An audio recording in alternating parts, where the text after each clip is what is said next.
52টি নিবন্ধিত রাজনৈতিক দলের মধ্যে মাত্র 25টি দল এটি স্বাক্ষর করেছে এবং যারা আলোচনায় অংশগ্রহণ করেছিল সেইখান থেকেও 6টি দল আসলে আলোচনায় মানে এইটাতে স্বাক্ষর করলো না। তাহলে এই জাতীয় ঐক্যে ভেজাল আছে, এরকম একটা প্রশ্ন পরে আসবে না? এই গণ অভ্যুত্থানের পক্ষের সকল শক্তিদেরকে ইনক্লুড করা হয়েছে। যাদেরকে বাদ দেওয়া হয়েছে এটা তাদের কৃতকর্মের কারণে বাদ দেওয়া হয়েছে, কারণ তাদের জনরোষ। কিন্তু গণহত্যার দায়ে একটু পিছিয়ে যারা গণহত্যার দায়ে আছে, আমার কাছে মনে হয় ইঙ্গিত না দিয়ে সরাসরি বলাই সরাসরি ভালো। বললাম 71-এ আপনি মানবতা বিরোধী গণহত্যা দায়ে আপনি যে দল। 71-এ মানবতা বিরুদ্ধে অপরাধ করেছে, তারা তো পার্লামেন্টে ছিল, তাদেরকে তো কেউ নিষিদ্ধ করে নাই। কিন্তু শেষ পর্যন্ত এসে নিজামী হয়েছিল, সেটা প্রত্যাহার হয়েছে। হ্যাঁ, হয় না, আপনি ভুল তথ্য দিচ্ছেন। তাদেরকে মানবতা বিরোধী অপরাধের জন্য নিষিদ্ধ করা হয় নাই, তাদেরকে স্বাধীনতা যুদ্ধের অপরাধের জন্য নিষিদ্ধ করা হয় নাই। আপনি একটা অপরাধ করেছেন 10 বছর আগে, আপনার সাথে সেই 10 বছরের পরে আপনি নিষিদ্ধ ছিলেন। জামাত কিন্তু একটা লম্বা সময় নিষিদ্ধ ছিল, তারপরে সে আবার যখন সিদ্ধ হলো তখন আপনি তার সাথে রাজনীতি করলেন, সবকিছু করলেন। 10 বছর আপনি পরে বলেন যদি আওয়ামী লীগ আসে কোনোভাবে এসে যদি আবার সিদ্ধ হয়ে যায়।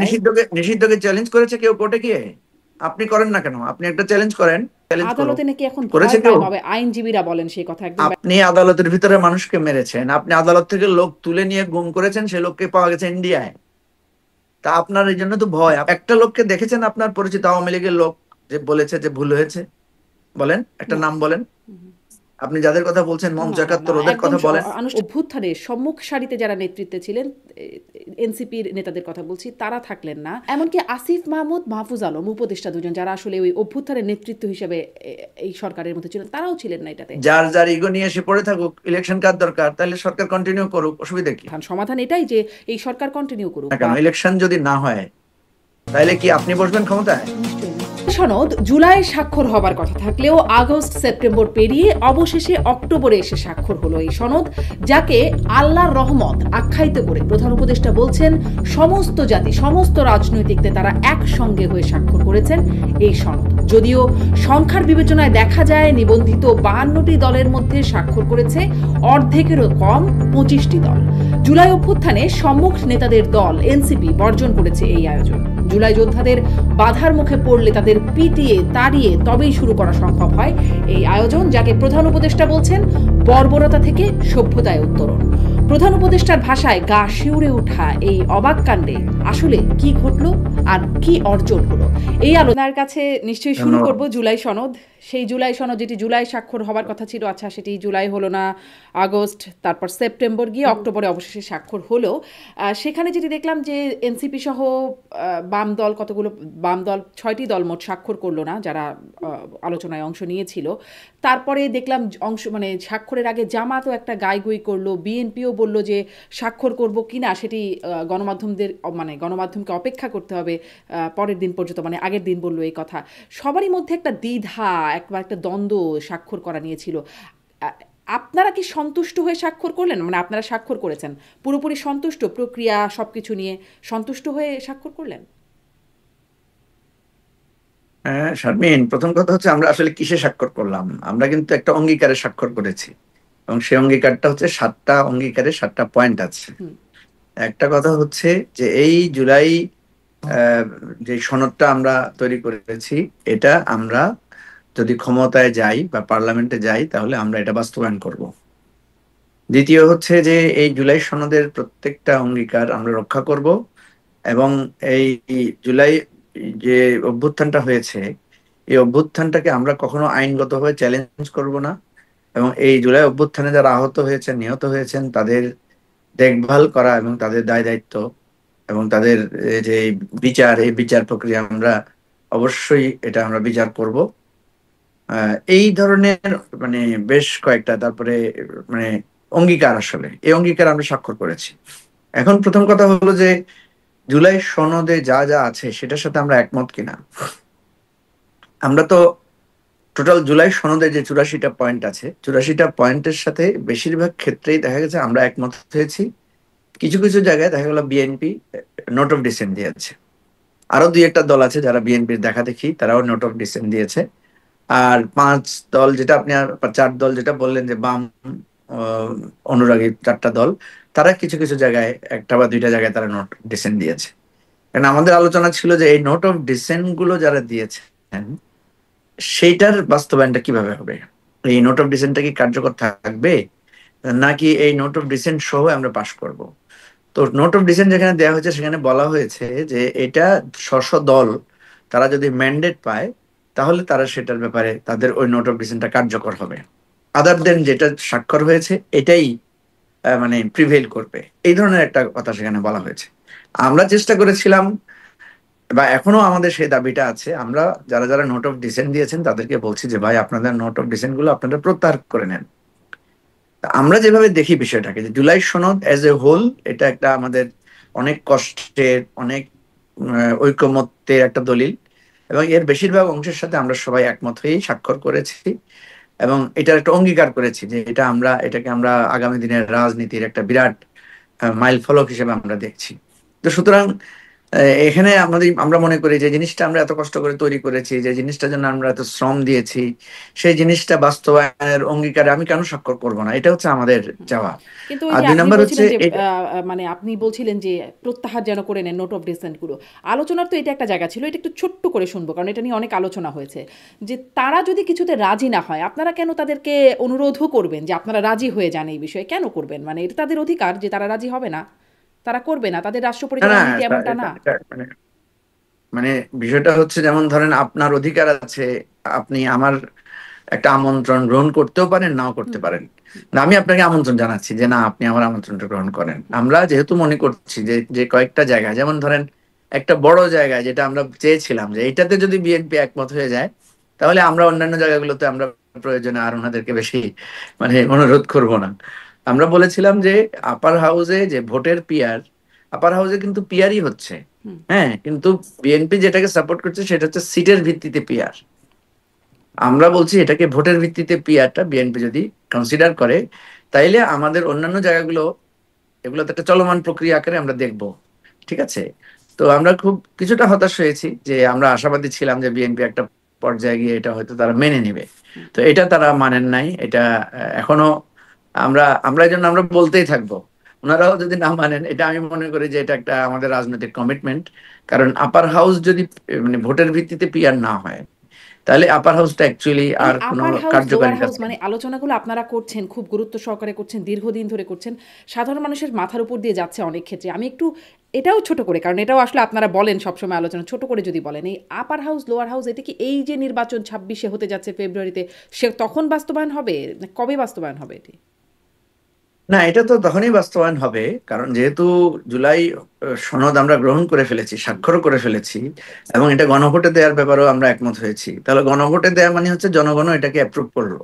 তার নেক্সট পার্লামেন্ট এটাকে মানে প্রথম অধিবেশনেই এটার উপরে কার্যকারিতাটা শুরু করবে।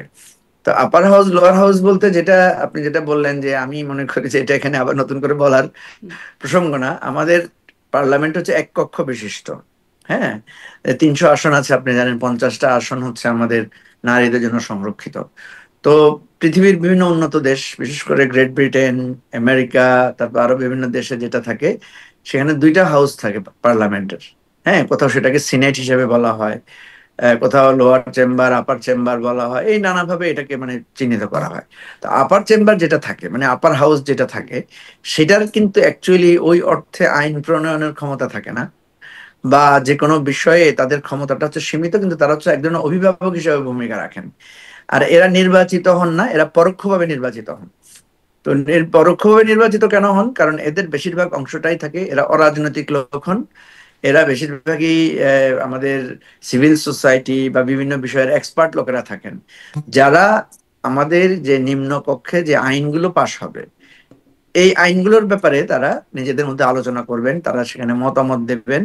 যদি সে আইনকে তারা মনে করেন যে এটা মানে আমাদের জনস্বার্থে ক্ষতিকর বা এটা আমাদের রাষ্ট্রের জন্য উপযোগী না, তাহলে তারা কিন্তু এটাকে আবার বিবেচনা করার জন্য হুম লোয়ার হাউসে পাঠাতে পারবেন।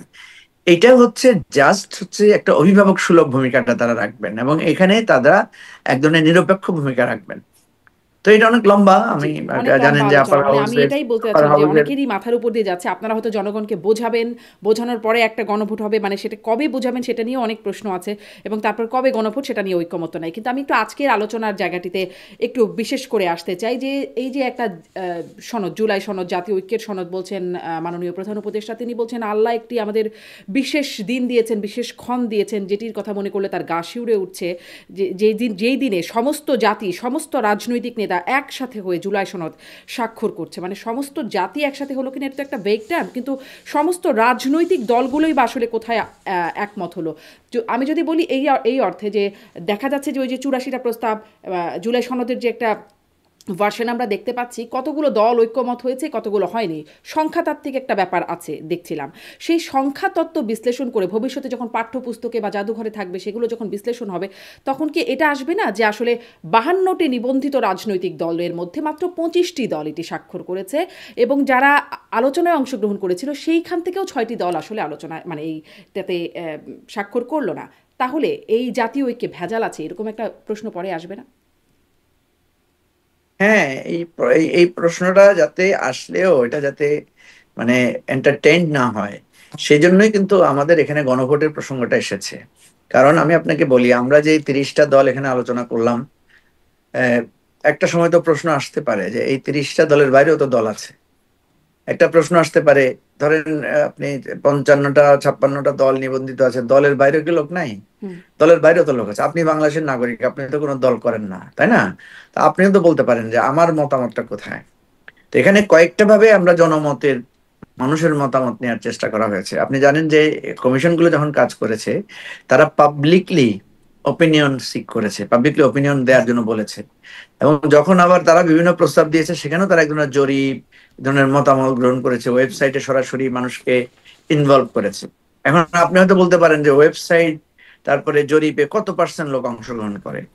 এবং এই কারণেই কিন্তু এই দেখবেন, প্রতিদিন আমাদের টক শোতে আলোচনা হচ্ছে, প্রতিদিন এগুলো নিয়ে বিশ্লেষণ হচ্ছে, পত্রিকায় রিপোর্ট হচ্ছে, এবং দেন ফাইনালি আমরা বলছি যে গণভোট দিতে হবে। গণভোট যখন হয়ে যাবে, তখন আমরা একটা দায় মুক্ত হলাম যে ভাই আপনার মতামত তো আমরা চেয়েছিলাম এটার জন্য, ঠিক আছে?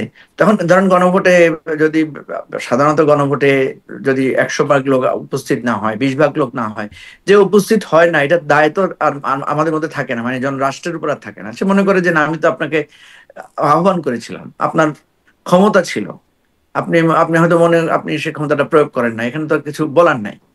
আমরা এমনি সাধারণত গণতান্ত্রিক ভাবে কি করি, ইলেকশনের দিন আমরা ভোট চাই, কেউ ভোট না দিলে তার মতামতের তো আর এখানে গুরুত্ব থাকে না। তো সেই অর্থে আমি আপনার সাথে একমত যে যখন এটা গণভোট নিয়ে ফেলা হবে, তখন আর কেউ আমরা এটার বাইরে থাকলাম না, তার মানে কি দল বন্ধুর বলেন কি। আমার মঞ্জু, গণভোট যখন হবে তখন আসলে এই কথাটা সত্যি। প্রধান উপদেষ্টা আজকে যেটি বলছেন যে মহান ক্ষণ আল্লাহ আমাদেরকে এটি দিয়েছেন, যেদিন সমস্ত রাজনৈতিক দল, সমস্ত জাতীয় ঐক্যবদ্ধ হলো, মানে এটি আজকের জন্য সঠিক না, যেদিন গণভোট হবে সেদিনের জন্য সঠিক। না না না, এটা এটা তো স্বাভাবিকভাবে, কারণ আজকের প্রসঙ্গটা তো শুধু রাজনৈতিক দলগুলোর সাথে সম্পৃক্ত, ঠিক আছে? এবং এটাই নিয়ম। আমরা সাধারণত দেখবেন, আপনি পরোক্ষভাবে যখন সিদ্ধান্ত নেই, পার্লামেন্টে যখন সিদ্ধান্ত নেয়, পার্লামেন্টের মাত্র 300 লোক মিলেই তো সিদ্ধান্ত নেয়, তাই না? তারা কিন্তু জনগণের সে কার প্রতিনিধি, প্রতিনিধিত্ব জনগণের করে? প্রতিনিধি। জনগণের প্রতিনিধি। হ্যাঁ, এখন যেহেতু পার্লামেন্ট নাই, এখন তো আমরা একটা বিশেষ পরিস্থিতির মধ্যে আছি, পার্লামেন্ট নাই, এখন কেউ আমরা নির্বাচিত না, স্বয়ং আমাদের প্রধান উপদেষ্টা উনি নির্বাচিত না। এখন একটা বিশেষ পরিস্থিতিতে একটা অন্তর্বর্তীকালীন সরকার, এবং এটা জনগণের অভিপ্রায় একটা গণ অভ্যুত্থানের মধ্যে দিয়ে তৈরি হয়েছে। সুতরাং এই কারণেই আমরা এই কমিশন গুলো করা হয়েছে, নানা শ্রেণী পেশার মানুষের মতামত নেওয়া হয়েছে। এই জিনিসটাই আপনি যেহেতু পরবর্তীতে আপনি যেটা মানে মতামত নেবেন, তখন এটার ফুল কোর্সটা কমপ্লিট হবে। আজকে সকল রাজনৈতিক দলের প্রতিনিধি, সুশীল সমাজের প্রতিনিধি, প্রশাসনের প্রতিনিধিরা ছিলেন, কোথায় তাদের সকল উপস্থিতিতে রাজনৈতিক এটা দলের প্রতিনিধি ছিলেন? আবারও তো সংখ্যা তত্ত্বে অর্ধেকেরও কম হয়ে যায়। না, আমি বলতে চাচ্ছি সকল বলতে, ধরেন এখানে একটা প্রশ্ন আসতে পারে যে আওয়ামী লীগের প্রতিনিধি নাই, প্রশ্ন আসতে পারে জাতীয় পার্টির প্রতিনিধি নাই। এটা তো আমাদের পুরা ইয়ার মধ্যে ছিল না। কারণ কেন ছিল না, এখানে একটা বড় প্রশ্ন হচ্ছে, আমি যদি আপনাকে প্রশ্ন করি শেখ হাসিনা নাই কেন বাংলাদেশ, ঠিক আছে? উনি তো একটা দলের সভানেত্রী, তাহলে উনি আমাদের বাংলাদেশে এখন নাই কেন? বা আওয়ামী লীগের সেক্রেটারি উনি বাংলাদেশে নাই কেন? ওনারা ওনারা বাংলাদেশ ছেড়ে পালিয়ে গেলেন কেন, তাই না? তাহলে ওনাদের কৃতকর্মের জন্য ওনারা নাই। আপনি যেটা ওনাদের বলছেন যে কৃতকর্মের জন্য সকল ওনারা পালিয়ে রাজনৈতিক গেছেন এবং তারপরে আইনগতভাবে এখন সেটি যেটা যতই প্রশ্ন থাকুক কিন্তু তাদের এখন কর্মকাণ্ড নিষিদ্ধ আছে, অতএব যেহেতু তাদের কর্মকাণ্ড নিষিদ্ধ আইনগতভাবে তারা থাকবেন না, এটাই খুবই স্বাভাবিক। কিন্তু আরও তো রাজনৈতিক দল আছে এর বাইরে, মানে তারাও, তাদেরকে আসলে কোন আইনের ভিত্তিতে আপনারা বাদ রাখলেন, এই প্রশ্নগুলো কি ভবিষ্যতে উঠবে না? না না, এই প্রশ্ন উঠার জন্যই তো গণভোট। আপনি একটা জিনিস, প্রশ্ন হচ্ছে যে জি, এই এটি প্রশ্নটা স্পষ্ট। যাতে না উঠে, এই প্রশ্নটা যাতে কেউ আর করতে না পারে, সেই জন্য গণভোট। আমি আপনাকে খোলামেলা ভাবে বলি, আপনিও খোলামেলা বললে ভালো হইতো। আপনি কোন রাজনৈতিক দলগুলোকে বোঝাতে চাচ্ছেন? যেমন যারা যদি আসলো না, আপনি মানে যদি বলেন, 52টা রাজনৈতিক দল। হ্যাঁ, আমি এটাই প্রশ্ন করছিলাম জনাব মুজিবুর রহমান মঞ্জু, মানে কোন, আমি নাম ধরে যদি না বলে এটা বলি যে সংখ্যাতত্ত্ব তো, মানে আমি যেই ভার্সনটা না দেখছিলাম না, ঠিক আছে, জুলাই সনদের, সংখ্যা তত্ত্ব, এতগুলো দল একমত হয়েছে, সংখ্যা, 32টা দল হয়েছে, 29টা দল হয়েছে, এরকম দলের সংখ্যা হিসাবে বলা হচ্ছে। তো সেই সংখ্যাতত্ত্বের হিসাবে হ্যাঁ, 52টা হ্যাঁ, রাজনৈতিক নিবন্ধিত দল আছে, তার মধ্যে 25টা দল স্বাক্ষর করেছে। বিষয়টা তো এরকমই দেখা যাবে হ্যাঁ, আমি যদি। আপনাকে বলি, হ্যাঁ, আমি আপনাকে বলি যে যে দলগুলোকে মানে আমন্ত্রণ জানানো হয় নাই ঐকমত্য কমিশনে, ঠিক আছে, আপনার মনে থাকার কথা, জাতীয় পার্টিতে, জাতীয় পার্টিকে কিন্তু ডক্টর ইউনূসের মানে শপথের দিন আমন্ত্রণ জানানো হয়েছিল, তারা গিয়েছিল। পরে দেখা গেল জনরোষ বা অন্যান্য রাজনৈতিক দলের আপত্তির কারণে আস্তে আস্তে তাদেরকে বাদ দেওয়া হয়েছে। এখানে অত্যন্ত পরিষ্কার, গণ অভ্যুত্থানে যারা বিরোধী শক্তি, যারা ফ্যাসিবাদের পক্ষের শক্তি ছিল, তাদেরকে বাদ দিয়ে গণ অভ্যুত্থানের পক্ষের সকল শক্তিদেরকে ইনক্লুড করা হয়েছে। যাদেরকে বাদ দেওয়া হয়েছে, এটা তাদের কৃতকর্মের কারণে বাদ দেওয়া হয়েছে, কারণ তাদের জনরোষ, হ্যাঁ, তাদের মানে তাদের প্রতি মানুষের যে ঘৃণা এবং অপছন্দের জায়গাটা তৈরি হয়েছে। এখন আমাদের কারো সামর্থ্য নাই। সে ফর এক্সাম্পল ধরেন, আমি যদি এখন চাইও যে না ঠিক আছে, আওয়ামী লীগকে আমি একটা রিকনসিলেশন প্রসেসের মধ্য দিয়ে আওয়ামী লীগকে আমি তাকেও জনগণের মানে অন্তর্গত করব, সে অন্তর্গত করার সুযোগ নাই।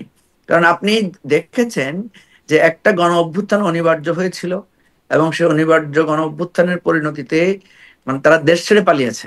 এবং আওয়ামী লীগ, জাতীয় পার্টি সহ একটা বিরাট একটা অংশ, তারা এই গণহত্যার দায় তাদের উপর আছে। আমরা সাধারণত যেটা করি, এটা মানুষ যখন অপরাধ করে তার বিচার হওয়ার আগে তাকে জেলে বন্দি করা হয়, ঠিক আছে। কেন তাকে বন্দি করা হয়? কারণ তাকে ন্যায় বিচারের স্বার্থে বন্দি করা হয়, কারণ সে যদি বাইরে থাকে সে বিচারকে প্রভাবিত করতে পারে, সে যদি বাইরে থাকে সে পালিয়ে যেতে পারে, সে নানাভাবে এই বিচার প্রক্রিয়াতে বাধাগ্রস্ত গ্রস্ত করতে পারে। তো সেজন্য যারা গণ অভ্যুত্থানের বিরোধী শক্তি, যারা আমাদের গুম খুন লুটপাট লুটতরাজ ভোট চুরি এবং আমাদের এই গণতন্ত্রকে ধ্বংস করার কাজে ছিলেন, তাদেরকে এই প্রক্রিয়া থেকে বাইরে রাখা হয়েছে। এবং এই প্রক্রিয়া থেকে বাইরে না রাখা ছাড়া আমাদের কাছে দ্বিতীয় কোনো অপশন নাই। কারণ তারা নিজেরাই পালিয়ে গেছে এবং তারা নিজেরাই এই মানে মানে মানুষের গণশত্রুতে আবারও পুরনো নিজেদেরকে প্রশ্নগুলোই চিহ্নিত। ঘুরে ঘুরে আসছে, মানে গণহত্যার জন্য দায়ী দলকে রাখা আসলে যৌক্তিক না, নিশ্চয়ই। কিন্তু গণহত্যার দায়ে একটু, মানে একটু পিছিয়ে যারা গণহত্যার দায়ে আছে, মানে একটু অতীতে যারা, 71-এর কথা বলছি, তারা আবার ঠিকই সগৌরবে থাকতে পারেন, তাতে সমস্যা হয় না। আপনারা জনরোষকে আমলে নিচ্ছেন নিশ্চয়ই, নিঃসন্দেহে। 24-এ গণঅভ্যুত্থান হয়েছে, আমলে তো নিতেই হবে, কিন্তু জন আবার সমর্থনও যে যাদের পক্ষে আছে, মানে জরিপগুলো বলছে কত জনসমর্থন আছে, সেটিও একটা বড় সংখ্যার মানুষের সমর্থন আছে, তাদেরকে কিভাবে আমলের বাইরে রাখছেন?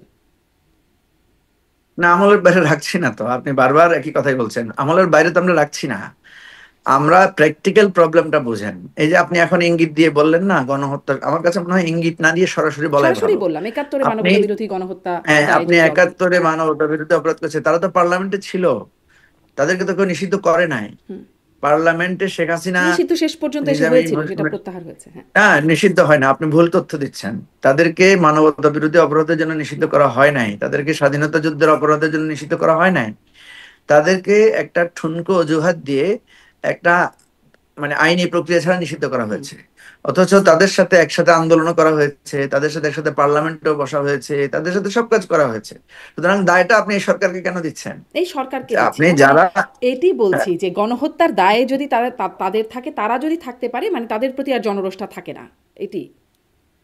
না না না, বিষয়টা সেটা না, সেটা হচ্ছে একটা ইমিডিয়েট গণহত্যার এফেক্টের পরে। আচ্ছা। আপনি একটা জিনিস বুঝেন, যে আপনি একটা অপরাধ করেছেন 10 বছর আগে, আপনার সাথে সেই 10 বছরের পরে আপনি নিষিদ্ধ ছিলেন। জামাত কিন্তু একটা লম্বা সময় নিষিদ্ধ ছিল, তারপরে সে আবার যখন সিদ্ধ হলো, তখন আপনি তার সাথে রাজনীতি করলেন, সবকিছু করলেন, ঠিক আছে। আপনি তাকে নিষিদ্ধ করলেন না, তার বিরুদ্ধে আইনগত কোনো পদক্ষেপে গেলেন না, ঠিক আছে। নিজে এসে এখন সেই তার মতো একটা গণহত্যা করলেন, এবং গণহত্যা করে আপনি পালিয়ে গেলেন, ঠিক আছে। এমন না যে আপনি দেশে আছেন, আপনাকে যে ইয়ে করবে সেটা নাই, আপনি নিজে পালিয়ে গেলেন। এবং এখনো আত্মগোপনের মধ্যে আছেন। সুতরাং আপনি এই সিচুয়েশন একই রকম না। আমরা তার চাইলেও মানে তো আবার ১০ আপনি বছর আপনি পরে বলেন, যদি আওয়ামী লীগ আসে কোনোভাবে, এসে যদি আবার সিদ্ধ হয়ে যায়, তখন পরিস্থিতিটা পাল্টে যেতে পারে। হ্যাঁ এটা আপনি আপনি যদি আপনার পরিস্থিতির মধ্য দিয়ে যান, আপনি নিজেই যদি ফেসিবাদ হয়ে যান, তখন আপনি আর আওয়ামী লীগের সাথে দোষ দিবেন কিভাবে? হুম, আপনি নিজেই যদি গণহত্যাকারী হয়ে যান, হুম। তখন তো আওয়ামী লীগ এসে বলবে যে আমার কি দোষ, তাই না? সেই জন্য তো বলছি এই জিনিসগুলোকে শুধু মানে মানে যুক্তির মার পেঁচে না ফেলে বাস্তবতার আলোকে ফেলার কথা আমরা বলছি। জি। আপনি বাংলাদেশে আমরা জরিপে দেখছি আওয়ামী লীগের ভোট আছে, আওয়ামী লীগের 10%, 13%, নানা ধরনের পার্সেন্টেজ আসছে, কিন্তু সে লোকগুলো কোথায়? সেই লোকগুলোর নেতৃবৃন্দরা কোথায়? তারা কেন তাদের রাজনৈতিক জায়গা থেকে এসে কথা বলছে না? তারা কেন বলছে না তাদের বিরুদ্ধে যে গণহত্যার অভিযোগ উঠেছে সেই অভিযোগটার ব্যাপারে তারা কোনো ক্লারিফিকেশন দিচ্ছে না কেন? তারা হয় বলবে যে আমরা যা করেছি সঠিক করেছি, অথবা বলবে যে আমরা যা করেছি ভুল করেছি। কিছু তো একটা বলতে হবে তাদেরকে, তাই না? আপনি নিজে কিছু বলবেন না, আপনি নিজে একটা অপরাধ করে পালিয়ে যাবেন, আপনি নিজে অপরাধ করে দেশের সবকিছু ধ্বংস করার পরে আপনি শুধু গোপন জায়গা থেকে থেকে গুপ্ত দলের মতো করে আচরণ করবেন, তাইলে তো তার কিছু করার নাই। হুম। তো সুতরাং কিন্তু আমাদের নতুন আজকে যে নেতৃত্ব তো পরিস্থিতিতে, আসতে পারবে না, ধরেন তাদের কথা, তারা গুপ্ত আছে, তারপর অত কাছে তারা পালিয়ে গেছে অন্যায় করে, কিন্তু যারা যদি নতুন নেতৃত্ব সেই দলের মধ্যে আসতে চায়, তারও তো সুযোগ রাখা হয় নাই, তাদের কার্যক্রমে নিষিদ্ধ করে রাখা হয়েছে। না না, তাদের কার্যক্রম নিষিদ্ধ করা হয়েছে কেন? তাদের কার্যক্রম নিষিদ্ধ করা হয়েছে, তাদের বিচার চলছে সেজন্য। আমি তো আপনাকে উদাহরণ দিয়ে বললাম হুম। না, যে যখন বিচার একটা চললে কি, মানুষ, বিচার চললে তো আইনই ছিল, নির্বাচনী আইন, যে শাস্তি হলে তারপরে তাদের আসলে নির্বাচনে বাধা থাকে, সেটাও মনে হয় ২ না না, বছর এটা নাকি তো ৫ আইন করা বছর যায়। হয়েছে। আপনি আপনি মনে হয় এটা তো আইন সংশোধন করে করা হয়েছে। হুম। আইনটাকে সংশোধন করেই বলা হয়েছে যে একটা এ ধরনের মানবতা বিরোধী অপরাধের জন্য যারা অপরাধী, যাদের বিরুদ্ধে তদন্ত চলবে, তাদের দলটাকে কার্যক্রম নিষিদ্ধ করার ক্ষমতা এই ট্রাইব্যুনালকে দেয়া হয়েছে, সে কারণে তো করা হয়েছে। আর আপনি নিজে তো সেটা প্র্যাকটিস করেছেন। আপনি আপনি দল নিষিদ্ধ করেছেন না? বাংলাদেশে আরো অনেক দল নিষিদ্ধ আছে না এখনো? একটা সন্ত্রাসবাদী দল, জি। তার মানে পৃথিবীতে এখন যেহেতু যতগুলো তাদের কর্মকাণ্ড সন্ত্রাসবাদী নিষিদ্ধ, দল তাদের নিষিদ্ধ হয়েছে, ভোটারদের ভোট আমলে না নিলেও চলবে। না তাদের ভোট আমলে নেবেন না কেন? গণভোট দিচ্ছে না, তাদের ভোট আমলে নেওয়ার জন্য তো গণভোট দেওয়া হয়েছে। হুম। তাদের ভোট আমলে নেওয়ার জন্য তো গণভোট দেওয়া হয়েছে। আপনি দেখেন নাই কি কোথাও কোথাও আপনার আইনজীবী সমিতির নির্বাচন হয়েছে, সেখানে আওয়ামী পন্থী লোকেরা জিতেছে, দেখেছেন না? তো তাদের ভোট দেওয়ার অধিকার তো আছে। এবং আপনি দেখছেন না, বিভিন্ন আওয়ামী লীগের লোকরা গিয়ে কেউ বিএনপিতে, কেউ এনসিপিতে, কেউ জামাতে জয়েনও করতেছে। সুতরাং বিষয়টা তো আওয়ামী লীগের কত পার্সেন্ট লোক পালিয়ে গেছে, বাকি লোকেরা তো আছে। তো থাকার পরেও তারা তাদের রাজনৈতিক কর্মকাণ্ড কার্যক্রম পরিচালনা করছে না কেন? হ্যাঁ, করছে না তারা কেন? তো করা কোর্টে গিয়ে নিষিদ্ধ, এখনো কেউ, করলে আইনি ব্যবস্থা হ্যাঁ হবে। নিষিদ্ধকে চ্যালেঞ্জ করেছে কেউ কোর্টে গিয়ে। আপনি করেন না কেন? আপনি একটা চ্যালেঞ্জ করেন, বা আরেকজনকে বলেন, আওয়ামী লীগের আপনার যারা পরিচিত আছে তাদেরকে বলেন যে আদালতে গিয়ে এটাকে চ্যালেঞ্জ করো। আদালতে নাকি এখন করেছে ভয় কেউ? পায়, ভাবে আইনজীবীরা বলেন সেই কথা, একদম ব্যারিস্টার তা সারা হোসেন আপনি থেকে তো শুরু ভয় করে। পাবেনই। হ্যাঁ। আরে আপনি তো ভয় না, না, পাবেনই। ব্যারিস্টার আপনি সারা হোসেন মানুষকে বলছেন এই মেরেছেন, কথাটা। গুম করেছেন। না না, ব্যারিস্টার সারা হোসেন সেদিন আমি তো বসলাম একসাথে, মিটিংও হ্যাঁ, তো হ্যাঁ, আপনিও করলাম। ছিলেন। হুম। ঠিক আছে? তো কথা হচ্ছে যে আপনি তো ভয় পাবেনই। আপনি যখন অন্যায় করেন আপনি ভয় পাবেন না? আপনি যখন মানুষকে মেরেছেন, আদালতের ভিতরে মেরেছেন, আপনার মনে নাই আদালতের ভিতরে মাহমুদুর রহমানকে কিভাবে মারা হয়েছে? মনে আছে। তা আপনার তো ভয় আছে যে আদালতে গেলে তো আপনাকে তো সেভাবে মারতে পারে মানুষ। হুম, মারছেই তো। তো এই ভয়টা তো আপনি তৈরি করেছেন। না না, এই জিনিসটা তো আপনি তৈরি করেছেন। আপনি আদালতের ভিতরে মানুষকে মেরেছেন, আপনি আদালত থেকে লোক তুলে নিয়ে গুম করেছেন, সে লোককে পাওয়া গেছে ইন্ডিয়ায়। তা আপনার এই জন্য তো ভয়, আপনি এই জন্য তো মামলাও করতে চাচ্ছেন না, এই বিষয়ে দাঁড়াতেও পারছেন না। এই জন্য আমি বলছি যে আজকে গণতন্ত্রের যে জনাব হুমকি, মুজিবুর যে রহমান, যদি আপনি এক যে, লাইনে যদি শুনি, মামলা যদি ধরেন করে ফেলে কেউ, ধরেন করেন যে রায়খান পান্নাদের মতো, ধরুন ধরুন যে যদি কেউ করেন, তাহলে কি মানে এটার একদম নিরপেক্ষ একটা বিশ্লেষণ বা হবে, মানে রায়টা সেরকম হওয়ার মতো বাস্তবতা আছে? না সে, আমি তো বললাম যে সে বাস্তবতা নষ্ট হয়েছে তো আপনার জন্য, আপনি তো বাস্তবতা রাখেন নাই। হুম। আমি আমি ধরেন, আমি যে গিয়ে এখন আওয়ামী লীগের পক্ষে হয়ে দাঁড়ায় কিছু কথা বলবো, সে মুখ কি আছে বলেন কারো? এখন আপনাকে যদি বলা হয় যে আপনি আওয়ামী লীগের লোকদের প্রতি দরদি হয়ে একটা মামলা করেন, আপনি করবেন? আপনি তো রাজি হবেন না। বাংলাদেশে আওয়ামী লীগের দরদি, আপনি যদি ঢাকা ইউনিভার্সিটি টিচারদের কথা চিন্তা করেন, ঢাকা ইউনিভার্সিটিতে যদি ১,৫০০-২,০০০ টিচার থাকে, তার মধ্যে ৭০০-৮০০ টিচারই তো হচ্ছে আওয়ামীপন্থী টিচার, শিক্ষক। এরা আমাদেরকে এতদিন নানা বিবেক, নানা কিছু শিক্ষা দিয়ে এসেছেন। তো ওনারা চুপচাপ আছেন কেন? কারণ হচ্ছে ওনারা এই অন্যায় ওনারা এই মানে জঘন্য হত্যাকাণ্ডের পক্ষে দাঁড়িয়ে কথা বলার, সেটাকে করার নৈতিক ক্ষমতা নাই। একদমই তাই, দেখেন একদম। মানে সেখানে নৈতিকতার যেমন জায়গা বাস্তবতা আছে, নৈতিক মানতে হবে। ক্ষমতার জায়গা আছে, আবার একটা ভয়ও কিন্তু আছে মুজিবুর রহমান মঞ্জু। কোথায় হ্যাঁ ভবের হ্যাঁ, শিকার ভয় হয়ে তো যান, পাবেই কথা বলতে গেলে সন্ত্রাস ভাই। বিরোধী আইনে ভাই মানে আটক হয়ে যান একটা কিনা। একটা পকেট মার যখন আরেকজনের পকেট মারে, সে তো ভয়ে থাকবেই। একটা লোক যখন চুরি করে সে তো ভয় থাকবেই। একটা লোক যখন খুন করে, গুম এই যে করে, ধরুন মঞ্চ গণতন্ত্র ৭১ ধ্বংস থেকে যে করে, ভোট চুরি গ্রেপ্তার করে। করে নিয়ে গেল সন্ত্রাস দমন আইনে, এটি আসলে মানে এটি কেমন কথা হলো? এটি কি এরকমটা যদি হয় তাহলে কি মানুষ ভয় পাবে না? হ্যাঁ হ্যাঁ, আমি তো বলছি ভয় পাবে। ভয় পাবে না কেন? আপনি আওয়ামী লীগের পক্ষে কথা বলে আপনি ঘরে ফিরতে পারবেন কিনা তার নিশ্চয়তা আমরা দিতে পারছি না তো। কিন্তু দেওয়ার তো এবং কথা এটা ছিল তো আপনিই রাষ্ট্রের। তৈরি করেছেন। না, রাষ্ট্রের কথা ছিল না, আপনি রাষ্ট্র রাখেন নাই। আপনি এখনো রাষ্ট্রটাকে নাই, সেভাবে এখনো নষ্ট গঠিত করে হয় দিয়ে নাই, মানে গেছেন। এত অভ্যুত্থান না হয়ে না গেল, না না, একটা নতুন আপনি সরকার প্রতিষ্ঠিত রাষ্ট্রটাকে হলো না। আপনি রাষ্ট্রটাকে যেভাবে ধ্বংস করে গেছেন, এবং আপনার জন্য সেটা আমরা পারছি না। আপনি রাষ্ট্রটাকে এমন ভাবে ধ্বংস করে গেছেন, এবং আপনি অনবরত এখনো সেই ধ্বংসাত্মক পথে আছেন। আপনি ইন্ডিয়া থেকে বসে বসে হুমকি দিচ্ছেন। আপনার লোকেরা ফেসবুকে বলছে যে আর কয়েকদিন আছে, খেয়ে নাও, আসতেছি, ধরবো, মারবো। আপনি নিজে মবের হুমকি দিচ্ছেন যে মানে তোমরা খায়া টায়া নাও, তারপরে দেখো আমরা আসলে তোমাদেরকে কি করি। আপনি নিজে সারাক্ষণ মবের হুমকি দিচ্ছেন, এবং হুমকি দিচ্ছেন বলে আপনার উপর মবের ঝুঁকিটাও আপনার উপর তৈরি হয়ে আছে। যতক্ষণ পর্যন্ত বাংলাদেশের আওয়ামী লীগের এই চরিত্র বদল না হবে এবং নিজেদের মধ্যে মানে একটা চেঞ্জ না আসবে, ততক্ষণ পর্যন্ত তার এই নিরাপত্তার দায়িত্ব কেউ দিতে পারবে না। আওয়ামী লীগের লোকদের নিরাপত্তার দায়িত্ব আওয়ামী লীগের লোকদেরকেই তৈরি করতে হবে। এটা হচ্ছে বাস্তব কথা, সত্য কথা। আমি আপনাকে বাস্তব অভিজ্ঞতা থেকে বলছি। মানে কারণ আইনের আমাদের শাসন কিছু না, চোর পরিচিত, যদি ভালো হয়ে যায় তাহলে সব ঠিক হয়ে যাবে, আইনের কোনো ব্যাপার নাই।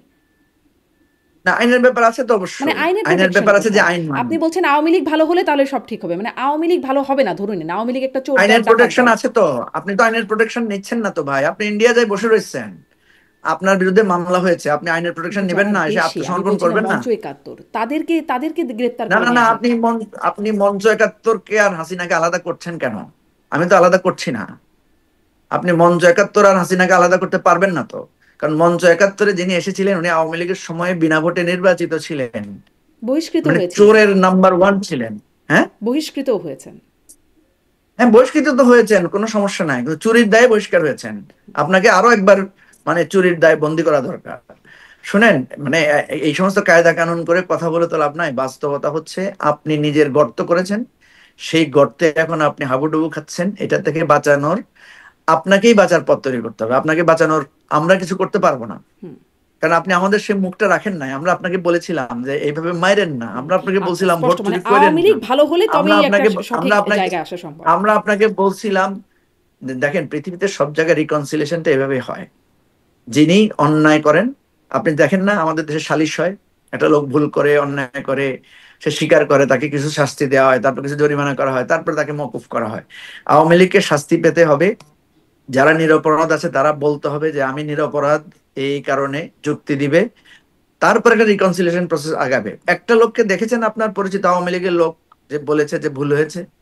বলেন, একটা না। নাম বলেন। আপনি যাদের কথা বলছেন মঞ্চ না, না, না, ৭১, ওদের একদম কথা বলেন। তারা, আনুষ্ঠানিকভাবে কেউ স্বীকার করে নাই কোনো ভুল। হ্যাঁ, কেউ কি এসে বলেছে যে ভাই শেখ হাসিনা যেটা করেছে খুব অন্যায় করেছে, শেখ হাসিনা 3টা নির্বাচন চুরি করে করেছে, এটা আমাদের অধিকার নষ্ট করেছে, বলেছে কেউ? তা আপনি কেমনে আশা করেন, আপনি কিভাবে আশা করেন যে আপনি আমার আইনের শাসন থেকে সবকিছু ধ্বংস করে দিবেন, আর দায় সব আমার উপর, যে না, না, আপনাকে না, আবার দায় করার, আপনি দায় কিছু নিশ্চয়। দায় আমি নিতে আসলে হবে না? বলছিলাম আইনের শাসন যদি প্রতিষ্ঠিত হয় তাহলে সেটি সকলের জন্য সমানভাবে প্রতিষ্ঠিত আইনে হওয়ার কথা। আইনের শাসন প্রতিষ্ঠিত করার জন্য আমরা বলছি যে সংস্কার করতে হবে। আইনের শাসন প্রতিষ্ঠিত করার জন্যই আমরা বলছি সুপ্রিম কোর্টকে স্বাধীনতা দিতে হবে। আপনি তো সুপ্রিম কোর্টকে স্বাধীনতা দেন না, দলীয় বানিয়েছেন। অতএব আর এখনো এখন আবার স্বাধীনতা সেটা আপনি তার কাছে প্রতিষ্ঠিত অ্যাচিভমেন্ট ভাবেই করতেছেন। থাকবে, মানে ধ্বংসস্তূপেই আমরা আছি। না, ধ্বংসস্তূপকে উদ্ধার করার জন্যই তো আমরা চেষ্টা করছি। ধ্বংসস্তূপ থেকে উদ্ধার করার জন্যই আমরা বলছি যে প্রধান বিচারপতির নিয়োগ প্রধানমন্ত্রী একা দিতে পারবেন না। দুদকের প্রধানমন্ত্রী একা দিতে পারবেন না। সেজন্য আমরা বলছি চিফ ইলেকশন কমিশন প্রধানমন্ত্রী একা নিয়োগ দিতে পারবেন না। এই সংস্কারের কথাই আমরা বলছি। আমরা বলছি প্রধানমন্ত্রী একাধিক ক্রমে বা আলাদা করে হোক 10 বছরের বেশি ক্ষমতা থাকতে পারবেন না। আপনি যেটা বলছেন এই সংস্কারের জন্যই তো আমরা হাত দিয়েছি, জি। সেটার জন্য আজকে জুলাই সনদটা স্বাক্ষরিত এটির হয়েছে। বাস্তবায়নে আবার সেই গণভোটের জায়গায় আছে। আমি একটু আবারও আজকের বক্তব্যে আসি। প্রধান উপদেষ্টা বলছেন, আহ, ওই যে ঐতিহাসিক বলছেন, জাতীয় ঐক্যকে বলছেন অবাক কাণ্ড, সারা দেশ দেখলো, সমস্ত রাজনৈতিক দলগুলো চমৎকারভাবে আলাপ করলো। কিন্তু এই যে অবাক কাণ্ড বলছেন যাকে, সমস্ত রাজনৈতিক দলগুলো কিন্তু যেই জুলাই মানে অভ্যুত্থানের সম্মুখ সারিতে যারা নেতৃত্বে ছিলেন, এনসিপির নেতাদের কথা বলছি, তারা থাকলেন না। যারা আসলে প্রধান উপদেষ্টাকে যাদেরকে নিয়োগকারী হিসেবে আখ্যা দেন, তারা তারা এই জুলাই অভ্যুত্থানে নেতৃত্ব দানকারী দল হিসেবেই তারা প্রধান তিনটি দলের একটি দল হিসেবে সবসময় গণ্য হচ্ছেন। সেই প্রধান তিনটি দলের একটি দল থাকলো না। এবং এমনকি আসিফ মাহমুদ, মাহফুজ আলম উপদেষ্টা দুজন, যারা আসলে ওই অভ্যুত্থানের নেতৃত্ব হিসেবে এই সরকারের মধ্যে ছিলেন, তারাও ছিলেন না এটাতে। এটি আসলে অবাক কাণ্ড মনে হলো না? যে মানে প্রধান উপদেষ্টা অবাক কাণ্ড বলছেন, এটি অবাক না, কাণ্ড না? মাহফুজ আলম আর আসিফ মাহমুদ ছিলেন, এই তথ্যটা আপনার সঠিক না। ওনারা ছিলেন, আমি ওনারা দেখছিলাম এসেছিলেন। পত্রিকা, আমি মানে ক্যামেরাতেও দেখতে পাইনি তাদেরকে, বা পত্রিকাতেও দেখলাম, যুগান্তরের কেবলই দেখছিলাম যে যাই ছিলেন হোক, না আপনি তারা। আপনি আপনি আরেকবার চেক করলে পাবেন যে তারা ছিলেন, একটু দেরিতে এসেছেন, কারণ হয়তো আজকে হিউজ ট্রাফিক ছিল, আমরা কেউই সঠিক সময়ে গিয়ে উপস্থিত হতে পারি নাই। আপনি যেটা বললেন যে একটা দল উপস্থিত হয় নাই, দেখেন আজকের অনুষ্ঠান ছিল সনদ স্বাক্ষর। সনদ তো আগেই ফাইনাল হয়ে গেছে, হুম। সনদ চূড়ান্ত হয়েছে আগে, এবং সেই সনদ চূড়ান্ত হওয়ার ব্যাপারে আমরা সবাই একমত হয়েছি with few note of dissent. ঠিক আছে, এরপরে আমাদেরকে জুলাই মানে ঐকমত্য কমিশন থেকে জানতে চাওয়া হয়েছে আপনারা সনদে কারা কারা স্বাক্ষর করবেন, নাম পাঠান। আমরা সবাই নাম পাঠিয়েছি এবং এনসিপি থেকেও নাম পাঠানো হয়েছে। এনসিপির আহ্বায়ক এবং সদস্য সচিবের নাম তারা পাঠিয়েছে, তাদের জন্য আজকে চেয়ারও ছিল।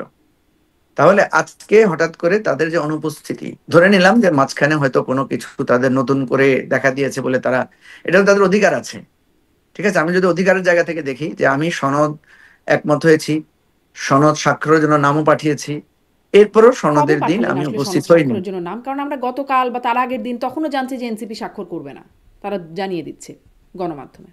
স্বাক্ষর স্বাক্ষর করবে না, এটা তো ধরেন আমরাও বহুবার বলেছি যে সনদ বাস্তবায়নের বিষয়ে পরিষ্কার না হলে আমরা স্বাক্ষর করব না।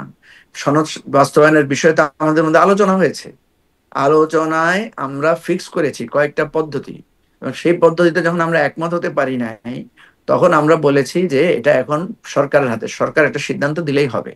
ঠিক আছে, এই জিনিসগুলো একদম খোলামেলা পাবলিকলি লাইভ অনুষ্ঠানের মধ্য দিয়ে আলোচনা হয়েছে। এখন প্রশ্ন হচ্ছে, সনদ আলোচনায় আমরা ছিলাম, সনদ আলোচনায় সনদ প্রস্তুতের ব্যাপারে আমরা একমত হয়েছি, ওই যে ওই সনদ প্রশ্নটা, কবে বাস্তবায়নের আসলে নাম ব্যাপারে পাঠালেন আহ্বায়ক এবং দুজনের নাম পাঠালেন এনসিপি থেকে, কবে পাঠিয়েছেন? নাম নাম পাঠিয়েছে আরো 3 দিন আগে। 3 দিন আগে আমাদের কাছ থেকে যখন চাওয়া হয়েছে, আমরা একটা নির্ধারিত টাইম ছিল, সেখানে সবাই নাম পাঠিয়েছি। ঠিক আছে, তাহলে আপনি নামও পাঠালেন, নাম পাঠালেন মানে আপনি উপস্থিত থাকতে হবে, বাধ্যতামূলক বিষয় না। আমি বলছি প্রসেসটা আপনি এগ্রি করেছেন। এখন এনসিপি আজকে যে কথাটা বলে তারা মানে অনুপস্থিত ছিল, তারা বলছে তারা বাস্তবায়নের স্বীকৃতিটা দেখে তারপরে তারা স্বাক্ষর করবে। তারা স্বাক্ষর করবে না কিন্তু বলে নাই, তারা বলেছে তারা বাস্তবায়নের মানে প্রক্রিয়াটা দেখে তারপরে তারা স্বাক্ষর করবে। ঠিক আছে, আপনাকে একটা কথা বলি, আজকে আমরা যে অঙ্গীকারটা করেছি এটা হচ্ছে আমরা পার্লামেন্টে যখন নির্বাচিত হব এবং আমরা যদি সরকারে থাকি, আগামী দিনে আমরা এই কাজগুলো করব। প্রত্যেক দল তার নিজের নিজের অঙ্গীকারটা সে সেখানে স্বাক্ষর করেছে। সুতরাং আজকে কারো অ্যাবসেন্সে কেউ আসতে পারে নাই, ধরেন কেউ কেউ একটা দল তো অসুস্থতার জন্য আসতে পারে নাই, কোনো একজন নেতা হয়তো দেখা গেল, তিনি তো পরে স্বাক্ষর করতে পারবেন। কথা হচ্ছে আমরা তো এগ্রি করে ফেলেছি এটার সাথে। কথাটা হচ্ছে আপনার সাথে আমি বাড়ি ভাড়া চুক্তি করে ফেলেছি, বাড়ি ভাড়ার একমত হয়েছে, এখন শুধু ডিড সাইন বাকি। ডিড সাইনের আজকে একটা আনুষ্ঠানিক তারিখ ছিল, এই তারিখে বেশিরভাগ দল এসেছে, বেশিরভাগ দল এসে স্বাক্ষর করেছে। একটা দল আসে নাই, তারা বলেছে তারা স্বাক্ষর করবে, বাট তারা আগে এটা কিভাবে বাস্তবায়ন হয় সেটা দেখতে চায়। এটাই একটা কারণ। এখন এর বাইরে আরেকটা যেটা, মানে সেটা হচ্ছে চুক্তি জুলাই তখনই যোদ্ধাদের কথা কার্যকর আপনি হয় যেটা যখন সেটি বলছেন। স্বাক্ষর হয়। আসলে চুক্তিতে স্বাক্ষর একটি মানে অন্যতম উপাদান চুক্তি সম্পন্ন হবার। হ্যাঁ, এটা তো হতেই পারে, ধরেন আপনি সবকিছু করলেন, আপনি বাড়ি ভাড়া ঠিক করলেন, এরপরে চুক্তি স্বাক্ষর করলেন না, তাহলে তো বাড়ি ভাড়া হবে না। ঠিক হবে না। আছে, তো সেটা তো একটা দল, আপনার 32টা দল আলোচনা করলো, 25টা দল স্বাক্ষর করলো, আর 7টা দল এখনো করে নাই। ঠিক আছে, কমিশন বলছে যে এই 7টা দল স্বাক্ষর করার জন্য আরো 10 দিন সময় পাবেন, তারা পরেও স্বাক্ষর করতে পারবেন। তাহলে একটা যে গেল। এখন ধরেন 7 দিন পরেও তারা স্বাক্ষর করলো না, এই স্বাক্ষর না করা মানে কি? স্বাক্ষর না করা মানে কি তারা এই অঙ্গীকারটা করলো না। আমরা এখানে যে জিনিসগুলো করেছি সেই অঙ্গীকারে তারা স্বাক্ষর করলো না। এটা কিন্তু জুলাই সনদে স্বাক্ষর করা না, এটা হচ্ছে অঙ্গীকারে স্বাক্ষর করা। তো অঙ্গীকারে স্বাক্ষর না করলে সেই অঙ্গীকার থেকে মুক্ত হয়ে গেল, ওনার এই বাস্তবায়নের দায় থেকে উনি মুক্ত থাকলেন। ইন্টারপ্রিটেশন তো এইভাবেই হবে, কথা বোঝেন নাই? সো যতক্ষণ পর্যন্ত আলোচনা হয়েছে এবং সেখানে এগুলো লিখে আছে কে কোন বিষয়ে একমত হয়েছে, কে কোন বিষয়ে দ্বিমত পোষণ করেছে, এই বিষয়গুলো তো সেখানে সব বলা আছে। আমরা যেটা মনে করি যে জুলাই সনদ স্বাক্ষর একটা পার্ট, জুলাই সনদের বাস্তবায়ন প্রক্রিয়া আরেকটা পার্ট, জুলাই সনদে নোট অফ ডিসেন্ট এটা আরেকটা পার্ট। এই 3টা পার্টকেই আমরা আগামী দিনের রাজনীতির প্রধান লক্ষ্যবস্তু হবে। বিএনপি যে যে বিষয়গুলো যারা নোট অফ ডিসেন্ট দিয়েছে, এটা কিন্তু আমাদের সারা জীবনের রাজনৈতিক ভাবে আমরা কিন্তু বলবো যে আপনারাই সংস্কারের কথা বলেছেন, কিন্তু সংস্কারের এই এই জায়গায় আপনারা নোট অফ ডিসেন্ট দিয়েছেন, এবং এটা আমরা জনমত তৈরি করব। এবং যখন এই নির্বাচনে ওনারা যাবেন, নির্বাচনে যখন তারা ডায়লগে বসবেন, এই এই তর্কগুলো আমাদের হবে, এটাই হবে আমাদের কিন্তু মানে ভোটার মানে ভোটার এই কাছে পুরো সনদটা তখনই আসলে আমলে নেওয়ার মতো হবে যখন বাস্তবায়নের জায়গায় হবে। আপনি বলছিলেন যে বাস্তবায়নের পদ্ধতি হয় নাই, ঠিক হয় নাই বলে এনসিপি, মানে এনসিপিও যেটা জানিয়েছে, গণভোট বা আইনি ভিত্তি তারা চায়। এই বাস্তবায়নের জন্য আপনি বলছেন গণভোটে একমত হয়েছে, কিন্তু কবে হবে সেটিতে যেমন একমত হয় নাই। জামাত বলছে নভেম্বরে, বিএনপি বলছে নির্বাচনের দিন। কিভাবে হবে বা কি কি বিষয় থাকবে গণভোটে, সেগুলো বিষয়েও স্পষ্ট হওয়া যাচ্ছে না। তাহলে আদৌ হবে এই গণভোটের মাধ্যমে সব প্রক্রিয়াটি হবে এত দ্বিমত এবং মানে বিষয় চূড়ান্ত না হলে বা স্পষ্ট না হলে? না, সেটা তো সময়ের পরে বোঝা যাবে, তাই না? এই কমিশনের সময়কালের মধ্যেই তাকে বাস্তবায়নের প্রক্রিয়া তাকে করতে হবে। এবং গণভোটের ব্যাপারে তো সিদ্ধান্ত হয়ে গেছে, বাকি আছে যেটা, সেটা হচ্ছে এটা কি আগে গণভোট হবে না এটা একসাথে হবে, এটা একটা প্রক্রিয়াগত বিষয়, তাই না? এই প্রক্রিয়াগত বিষয়ে সরকারকে এখন সিদ্ধান্ত দিতে হবে। সরকার নির্বাচন কমিশনকে এঙ্গেজ করবে, নির্বাচন কমিশন তাদের সুপারিশ দিবে তাদের জন্য কোনটা সুবিধা, তারা কি একসাথে করবে না আলাদা করবে। এটা তো হইতেই পারে, আলাদা করলে কোনো সমস্যা নাই, একদিনে করলেও কোনো সমস্যা নাই। এটা স্রেফ সুবিধা অসুবিধার ব্যাপার, এটা মানে অন্য কোনো ব্যাপার আপনাদের না। কাছে, মানে আপনার দলের কাছে বা আপনার কাছে না, কিন্তু জামাত আর বিএনপির কাছে তো খুবই মানে বড় বিষয়। কারণ জামাত একদম গো ধরে আছে, তারা নভেম্বরের মধ্যে চায়, আর বিএনপি একদম বলছে তারা নির্বাচনের দিনেই, যদি হয় তাহলে নির্বাচনের দিনেই হতে হবে। না, সেটাই তো আমরা বলেছি। আপনি আজকে দেখবেন আমরা এই ব্যাপারে আমাদের স্টেটমেন্ট করেছি, আমরা বলেছি যে বিএনপি, জামাত এবং এনসিপি এই 3টা দলের মধ্যে যথেষ্ট ইগো আমরা দেখতে পাচ্ছি। কারণ বিএনপি একটা বড় দল, তারা বেশ কয়েকবার ক্ষমতায় ছিল, তাদের হিউজ জনসমর্থন, এবং বিগত 15 বছর ধরে তারা নানাভাবে নির্যাতিত হয়েছে। এই জিনিসটা তাদের মধ্যে একটা ইগো তৈরি করেছে, যে তারা মনে করছে আমরাই সবচাইতে, মানে আমরা ভোটে জিতবো, আমরা বেশি নির্যাতন ভোগ করেছি, আমাদের বেশি জনসমর্থন, এই ইগোটা তাদের মধ্যে কাজ করছে। জামাত আপনার বিগত এই 15-16 বছরে জামাত অনেক বেশি নির্যাতন ভোগ করেছে, তাদের নেতাদের ফাঁসি হয়েছে, তারা বিভিন্ন ভাবে তারা নিষিদ্ধ পর্যন্ত হয়েছে, কিন্তু তারা তাদের এই দলটাকে তারা ধরে রেখেছে। ঠিক আছে, তারা আবার ইসলামিক আদর্শের আলোকে কাজ করছে। তারা আপনার এই গণ অভ্যুত্থানে নানা পরিচয় গোপন করে হলেও তারা নানাভাবে ভূমিকা রেখেছে। এখন সামহাও বিভিন্ন সংসদ নির্বাচন, বিভিন্ন ছাত্র সংসদ নির্বাচনে দেখা যাচ্ছে তাদের ছাত্র সংগঠনের একটা বিজয়ের মানে এক ধরনের স্রোত তৈরি হয়েছে। জামাত মনে করছে যে তাদের এই ঊর্ধ্বমুখী জনপ্রিয়তা এটাও তাদের মধ্যে একটা ইগো তৈরি করেছে, ফলে তারা এই যে গোঁ ধরে রাখছে।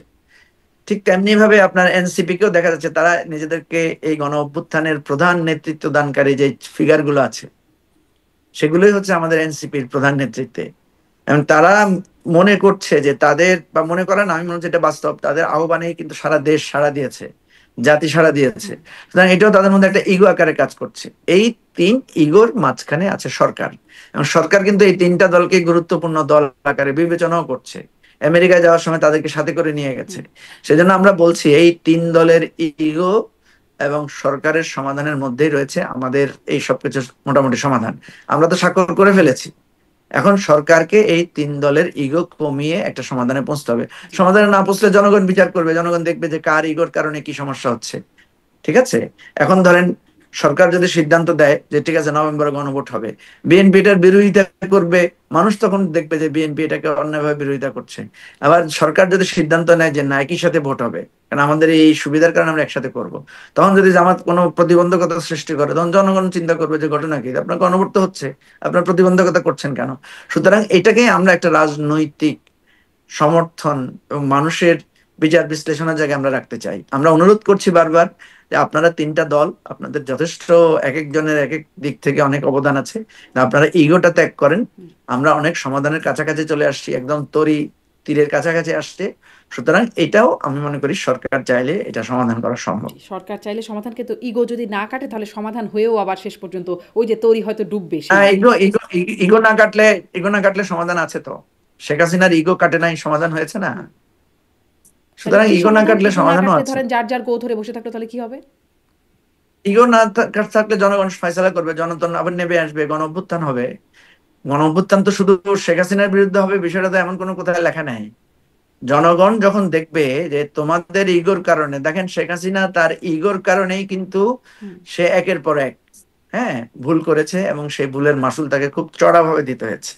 তো মানুষ তো একটা সময় পর্যন্ত দেখবে, ঠিক আছে, যে তোমরা এতদিন ধরে আলোচনা করলা, 85টা 84টা বিষয়ে সিদ্ধান্ত নিলা, কিছু বিষয়ে দ্বিমত করলা, তারপর গণভোটের ব্যাপারে একমত হলা, এখন এসে আগে হবে না পরে হবে নিয়ে তোমরা তো ইয়ে করছো।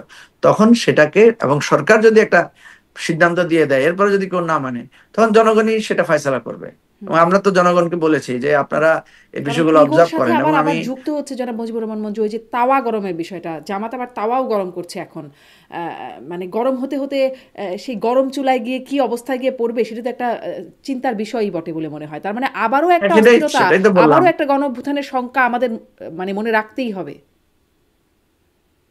হ্যাঁ, তা তো রাখতেই হবে। আপনি আপনি আইন মানবেন না, আপনি মানুষের রায় শুনবেন না, আপনি ইগো নিয়ে পড়ে থাকবেন।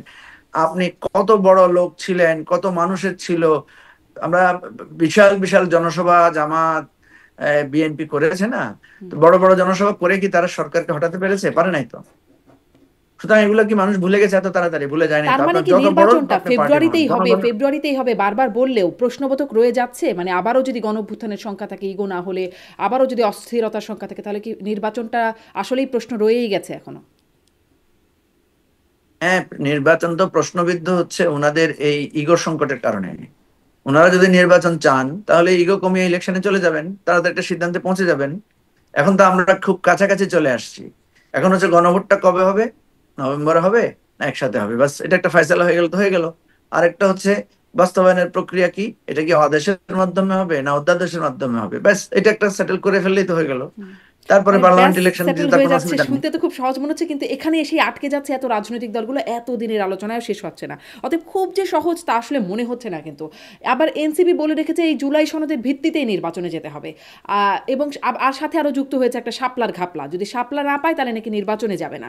মানে এই তো ঘাপলাগুলো বা ভেজালগুলো রয়েই যাচ্ছে। তাহলে আপনার কি মনে হয় ফেব্রুয়ারিতে নির্বাচন হবে? প্রধান উপদেষ্টা বলছেন কথার কথা না, নির্বাচন হবেই ফেব্রুয়ারিতে, হবে তো? হ্যাঁ, নির্বাচন তো হবে। নির্বাচন হওয়ার ব্যাপারে তো আমি এখানে বাধা দেখি না। আমি কারণ আমি দেখি শাপলার, এই তো ধরেন ইগো দিয়ে এনসিপি ইগো দেখিয়ে ইলেকশনে আসলো না, সমস্যা কি? জামাত ইগো দেখিয়ে ইলেকশনে আসলো না, অসুবিধা কি? বিএনপি ইগো দেখিয়ে ইলেকশনে আসলো না, অসুবিধা কি? আমি তো কোনো সমস্যা দেখি না। বাংলাদেশে আপনার যার যার ইগো নিয়ে এসে পড়ে থাকুক, ইলেকশন কার দরকার, তাহলে সরকার কন্টিনিউ করুক, অসুবিধা কি? তারাই তো ইলেকশন চাচ্ছে। সমাধান গিয়ে এটাই হবে যে সরকার কন্টিনিউ করুক, মানে সেই প্রধান উপদেষ্টা যদি বলেন 5 বছর। আপনি কি চাচ্ছেন? আপনি আসলে কি চাচ্ছেন? আপনি আসলে কি চাচ্ছেন? আপনি কি কি ভালো মনে করতেছেন? আপনি বলতেছেন ইলেকশন হবে না, আবার বলতেছেন ইলেকশনের সমাধান। আপনি আসলে বলতে চাচ্ছেন কি? আমি তো বলছি ইলেকশন ক্লিয়ার ডেট, মানে একটা টাইম ফিক্স করা হয়েছে। আমি আসলে ব্যক্তিগতভাবে আমি কিছু বলতে চাচ্ছি না, আমি আসলে এটাই বুঝতে চাচ্ছি অস্পষ্টতাগুলো যদি থেকে থাকে তাহলে সেখান থেকে আসলে কোথায় সমাধান? সমাধান এটাই যে এই সরকার কন্টিনিউ করুক, বা নির্বাচন যদি সত্যি ওই ওই ওই জায়গাগুলো যেগুলোর ক্ষেত্রে আপনি বাধা বলছেন ইগো। আরে ভাই, ইলেকশন যদি না হয়, আপনি আপনি একটা সহজ জিনিস বুঝছেন না কেন? ইলেকশন যদি না হয় তাহলে কি আপনি বসবেন ক্ষমতায়? নিশ্চয়ই না। ক্ষমতায় তো কেউ একজন থাকতে হবে। ইলেকশন না হলে যারা ক্ষমতা আছে তারাই থাকবে, এটাই তো কথা। আর যদি ইলেকশন হয় তাহলে ক্ষমতা বদল হবে। তো এখন যে ক্ষমতায় আছে সেই ইলেকশন দিচ্ছে, আমরা যারা ইলেকশন করতে চাচ্ছি, আমরা ইলেকশনের ব্যাপারে সবাই তো ইলেকশনের জন্য ক্যাম্পেইন শুরু করেছে। একটা ইগো, একটা ডিসিশনের জন্য এটা পথে আছে।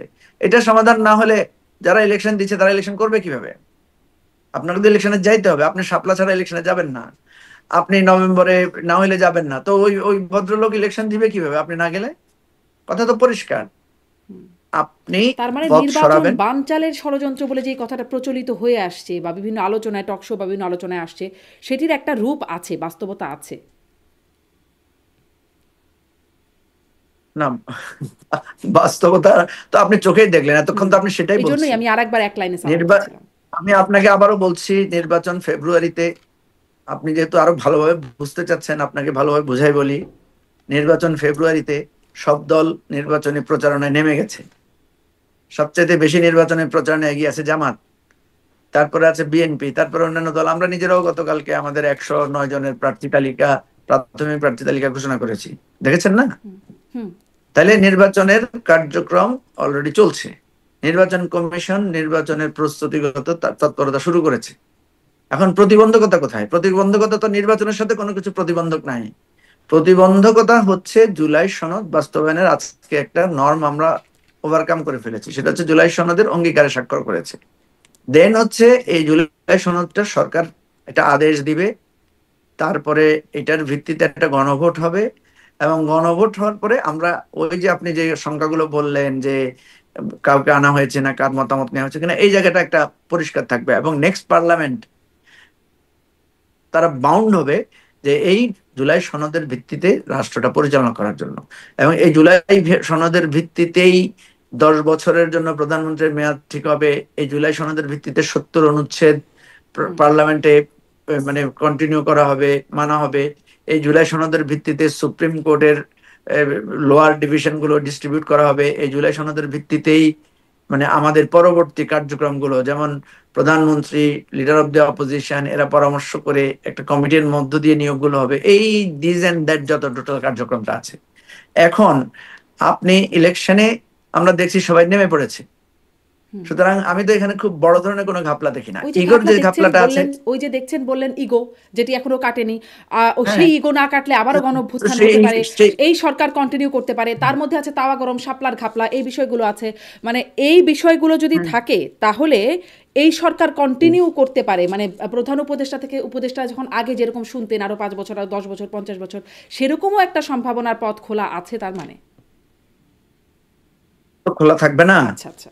আপনি আপনি আপনি আমাকে ডানেও যেতে দিবেন না, বামেও যেতে দিবেন না, তো আপনি আবার বলতেছেন পথ খোলা আছে কিনা। এটা তো একটা একটা খুব মানে মানে বোকার মতো প্রশ্ন, তাই না? আপনার ইলেকশনে, এই সরকার ইলেকশনের ডেট দিয়ে দিয়েছে, তারিখ দিয়ে দিয়েছে, প্রস্তুতি শুরু করে দিয়েছে। এরপরে আপনি ইগো দিয়ে আপনি বাধা সৃষ্টি করলে তো আপনার পথ আর কিসের খোলা থাকবে বলেন? হয় জনগণ এসে আপনাকে ফয়সালা করতে হবে, না হলে মানুষ যদি মনে করে যে না আমরাও নাই, এরাও ইগো নিয়ে থাকুক, তাহলে সরকার সেভাবে থাকবে। এটাই তো হওয়ার কথা, জি, আর কি হবে? আপনার বার্তা মনে হয় অনেকের কাছে স্পষ্ট হয়েছে। আবার একটু আজকের আজকের প্রধান উপদেষ্টার বক্তব্যের একটা অংশে বলি। তিনি বলছেন আজকে আসলে বর্বরতা থেকে সভ্যতার দিকে যাত্রা শুরু হলো। এবং তিনি সাথে সাথে এও বলছেন যে আমরা মানে সারা বিশ্ব দেখবে। তিনি নির্বাচন প্রসঙ্গেও বলছেন, কিন্তু তিনি বলছেন যে আমরা আমাদের নির্বাচন নিজেরা করব, জুলাই সনদ যারা করেছে তাদের হাতে নির্বাচন, পুলিশ এসে কেন ধাক্কাধাক্কি করবে, আমরা ইনশাল্লাহ পারবো, সেই পারার চিহ্ন রেখে গেলাম। মানে পুলিশ এসে ধাক্কাধাক্কি করবে না, করার কোনো দরকার হবে না, আমরা নিজেরাই পারবো, চিহ্ন রেখে গেলাম। এভাবে ঠিক অনুষ্ঠানের আগেই জুলাই যোদ্ধাদের পেটানো হলো, সে তাদেরকে ওখান থেকে তাড়িয়েই দেওয়া হলো। সেখানে বাসে অগ্নিসংযোগ বা বাস ট্রাক ভাঙচুরের ঘটনা ঘটলো। মানে এই ঘটনাগুলো তো ঘটলো। জুলাই যোদ্ধার হাতও খুলে গেল একজনে, দেখলাম একটা খুবই মর্মান্তিক ঘটনা। আর্টিফিশিয়াল যে হাত লাগানো সেটি খুলে গেছে, সেটিও ছবিতে চলে এসছে। মানে ধাক্কাধাক্কিতে তো বড় অনেক ছোট কথা, অনেক বড় সহিংসতার মতো একটা ব্যাপার। এই চিহ্ন রেখে গেলাম আসলে নির্বাচনের আগে, আমরা পারবো সেই পারার চিহ্ন। কি করা দরকার ছিল আপনি মনে করেন? আপনি কি মনে করেন কি করা দরকার ছিল? আমি তো আসলে বলতে পারবো না, কিন্তু চিহ্নটা কেমন রেখে গেলেন সেটা আসলে প্রশ্ন। প্রধান সেটা উপদেষ্টা আপনি বলছেন আমরা বলেন। পারবো, চিহ্ন রেখে গেলাম, আপনি চিহ্নটা কেমন? আপনি আপনি নিজেই বলেন না চিহ্নটা কেমন। ধরেন এই যে আজকের যে আয়োজনটা হয়েছে, এটা অনেক দিন আগে থেকে আয়োজন না? হুম। আমাদের এত আলোচনা হলো, জুলাই সনদ ফিক্স হলো, সবকিছু হলো, পাবলিকলি ডকুমেন্টস করা হয়েছে না? হুম। তো জুলাই যোদ্ধারা এতদিন এটা নিয়ে আপত্তি, যারা আজকে আসলেন এখানে, তারা এতদিন কি তাদের কিছু শুনেছেন? আপনি তাদের কোনো আপত্তি শুনেছেন? আমি আপনাকে প্রশ্ন করছি, না না শুনেছেন না, এদের জুলাই আপত্তি? যোদ্ধারা তো এভাবে এসে সামনাসামনি রাস্তায় নেমে আপত্তি করে নাই। রাস্তায় নিয়ে আপত্তি করে নাই। তারা কি কোনোদিন আমাদের আমরা যে কমিশনে যে ফাইনাল করলাম, চূড়ান্ত করলাম, পরশুদিনও প্রধান উপদেষ্টা গিয়ে সেখানে ফাইনাল করলেন, তারা কি সেখানে গিয়ে প্রতিবাদ জানিয়েছেন? না কোনো স্টেটমেন্ট করেছেন? কোনো স্মারকলিপি দিয়েছেন? না, করেন নাই। তাহলে কেন, না একটা তাহলে সংবাদ জুলাই সম্মেলন যোদ্ধারা এসে গেলেন, করেন? জুলাই যোদ্ধারা আসলেন, জুলাইয়ের সম্মুখ সারির নেতৃত্ব তারা আসলেন না। জুলাই যোদ্ধারা এসে এবং না জামাতের আমির আমি এই তো আমি তো সহিংসতার ঘটনায় প্রতিবাদ করছেন, না না না, নিন্দা আপনি কথা জানাচ্ছেন। ঘুরাবেন না, আপনি কথা পাশ কাটাবেন না। আপনাকে আমি যেটা জিজ্ঞেস করছি সেটার জবাব না না, দেন। আমি আসলে উত্তর কথা দিতে পারবো না, আমি হচ্ছে শুধু যে প্রশ্নই করব না যে না এটা না, আসলে কেন হলো, আপনাকে এটা উত্তর কিভাবে না, কেমন হলো। আপনাকে উত্তর দিতে হবে। আপনি যখন আমাকে প্রশ্ন করবেন, সেই প্রশ্ন কেন করছেন সেটার উত্তর আপনাকে দিতে হবে। প্রথম কথা হলো, আপনি প্রশ্ন করলেন যে তাদেরকে কেন পিটানো হলো। তো আমি তো আপনাকে প্রশ্ন না, করলাম যে আমি তারা কেন পেটানো কেন হলো সেই আসলো। প্রশ্নটা করি নাই, আমি প্রশ্ন করছি কেমন না চিহ্ন রেখে করেছেন যাওয়া হলো, আপনি, যেই চিহ্নের কথা প্রধান না না উপদেষ্টা না, আপনি বলছেন। আপনি প্রশ্ন করেছেন তো যে কেন তাদেরকে পিটানো না হলো, না, আমি এই তাদের হাত প্রশ্নটা খুলে করি গেল, নাই। বললেন না? না, না কেন আপনি পেটানো বললেন হলো না, না, হাত তারা খুলে গেল, তারা বাধা প্রয়োগ করছিল, পুলিশ বাসে তাদের সরিয়ে অগ্নিসংযোগ দিয়েছে করা এবং হলো। সহিংসতা হয়েছে। হ্যাঁ, আপনি নিজেই বললেন যে হাত খুলে গেল, বাসে অগ্নিসংযোগ করা হলো, ঢুকে পড়লো, এগুলো তো বললেন। হ্যাঁ, তো প্রশ্ন হচ্ছে কেন ঢুকে পড়লো। এই কারণেই তো একটা একটা যৌক্তিকতার ব্যাপার তো থাকে, যে আপনি আজকে যেটা আমরা দেখলাম যে আজকে অনুষ্ঠানটা বানচাল করারই একটা পদক্ষেপ নেওয়া হয়েছে হঠাৎ করে, যেটা আজকে 1 মাস 2 মাস ধরে এই ধরনের কোনো আলোচনায় আমরা শুনি নাই, প্রতিবাদের কোনো চিহ্ন আমরা দেখি নাই। তো যখন কেউ এসে, আপনার ধরেন আপনার আপন ভাইও এসে যদি আপনার বিয়ের অনুষ্ঠানে এসে কোনো, তার বিয়েতে কোনো অমত নাই, দ্বিমত নাই, সে কখনো কোনো কিছু বলে নাই, বিয়ের দিনে এসে সে যখন হাঙ্গামা করতে আসবে, আপনার তখন করণীয় কি? আপনি তখন পুলিশ ডাকবেন না? আপনি তখন বাধা দিবেন না? হুম। আপনি তখন প্রতিবাদ করবেন না যে তুমি এতদিন কিছু করো নাই, এখন কেন আসছো? সুতরাং আপনি যেটা বলছেন যে এইটাই হয়েছে, এবং এই ঘটনাটা মানে আনঅ্যাভয়েডেবল ছিল, কারণ পুরো অনুষ্ঠানটাকেই আজকে ফয়েল করে দেওয়ার জন্য একটা পরিস্থিতি তৈরি হয়েছে। সেই পরিস্থিতির প্রতিবাদ বা সেই পরিস্থিতির উপর দাঁড়িয়ে সবাই কিন্তু অংশগ্রহণ করেছে, এবং বৃষ্টিও ছিল। সুতরাং আপনি এটার সাথে ওইটাকে যদি মিলিয়ে ফেলেন, মানে তাহলে কি আপনি তাহলে বলছেন, হবে না। আমি জানি না, মানে ঘটনাটা যা দেখলাম সেই প্রেক্ষিতে প্রশ্ন করছি যে তাহলে কি তাদেরকে মানে সেভাবে পেটানোটা বা তাদের এটা জায়েজ ছিল, এটা সঠিকই হয়েছে? আপনি বলেন না কি ছিল। আমি তো বললাম আপনার বিয়ের অনুষ্ঠানে বিয়ের তো আপনার আসলে আপন এটা তো ভাই বিয়ের যদি এসে, অনুষ্ঠান না, আর যদি বিয়ের অনুষ্ঠান হয় তারাই আসলে বরকনের ভূমিকায়, কারণ তারা জুলাই যোদ্ধা, স্বাক্ষর হচ্ছে জুলাই সনদ। সেটাই তো বললাম, আরে ভাই, আপনার ভাই, আপনার আপনার বিয়েতে আপনার ভাই বরকনে না, অংশ না? সে এতদিন প্রতিবাদ করলো না, বিয়ে হচ্ছে, সম্বন্ধ হচ্ছে, সবকিছু সে দেখতেছে, আজকে হঠাৎ বিয়ের দিন এসে করলে, তাহলে আপনি সে বিষয়টা কিভাবে নিবেন? আমি তো আপনাকে জিজ্ঞেস করতেছি। আপনি বলেন না যে আপনি কি হাসি মুখে বলবেন আসো হে ভাই, না, আমার আসলে বিয়ে তার ভেঙে মানে দিই, কি এটা এই করবেন? বিয়ের বরকনে হচ্ছে, যদি এটা বিয়ের আয়োজন হয়, বরকনে হচ্ছে এই পক্ষগুলো আর তারা হচ্ছে তৃতীয় পক্ষ, মানে ভাই বোন বা আত্মীয় স্বজন, তারা আর এসে ঝামেলা তৃতীয় পক্ষ করছেন। না তো, তৃতীয় পক্ষ না, তৃতীয় পক্ষ না তো। হ্যাঁ, আপনি তো মানে আপনি বারবার বিষয়গুলোকে জটিল করছেন, কারণ আমি তো খুব সহজভাবে বলছি। যেই যারা বলছে এই জুলাইয়ের পক্ষ, তাদের জন্যই তো এই জুলাই সনদটা তৈরি হয়েছে। সেই জুলাই সনদে সেখানে স্পষ্ট করে বলা আছে যে আহত, পঙ্গু এবং শহীদ পরিবারের জন্য সর্বোচ্চ তাদের জন্য রাষ্ট্র দায়িত্ব নেবে, তাদের জন্য নিয়েছেও রাষ্ট্র। ঠিক আছে, যতটুকু এখন পর্যন্ত নিয়েছে, বাকি আরো নিবে। এবং বলা হয়েছে যে তাদের এই বিচারের দায় আমরা সবাই মিলে আমরা নিব, আমরা যারা এই স্বাক্ষর করছি। ঠিক আছে। আচ্ছা, এটা ফয়সালা হয়ে গেছে আরো, মানে বলা যায় 1 মাস আগে। তখন কোনো প্রতিবাদ হয় নাই, তখন কোনো দাবি উঠে নাই, তখন কেউ এসে বলে নাই যে এখানে এই কথাটা। তারপরও তারা যখন ঢুকে গেছে, ঠিক আছে, তাদেরকে বলা হয়েছে যে ঠিক আছে, তোমাদের আরো অ্যাসুরেন্স যেটা দরকার সেটাও করা হয়েছে। ঠিক আছে, এরপরে তারা বাইরে গিয়ে যখন রাস্তাঘাটে করবে, তখন পুলিশ তাদেরকে নিবৃত্ত করবে না?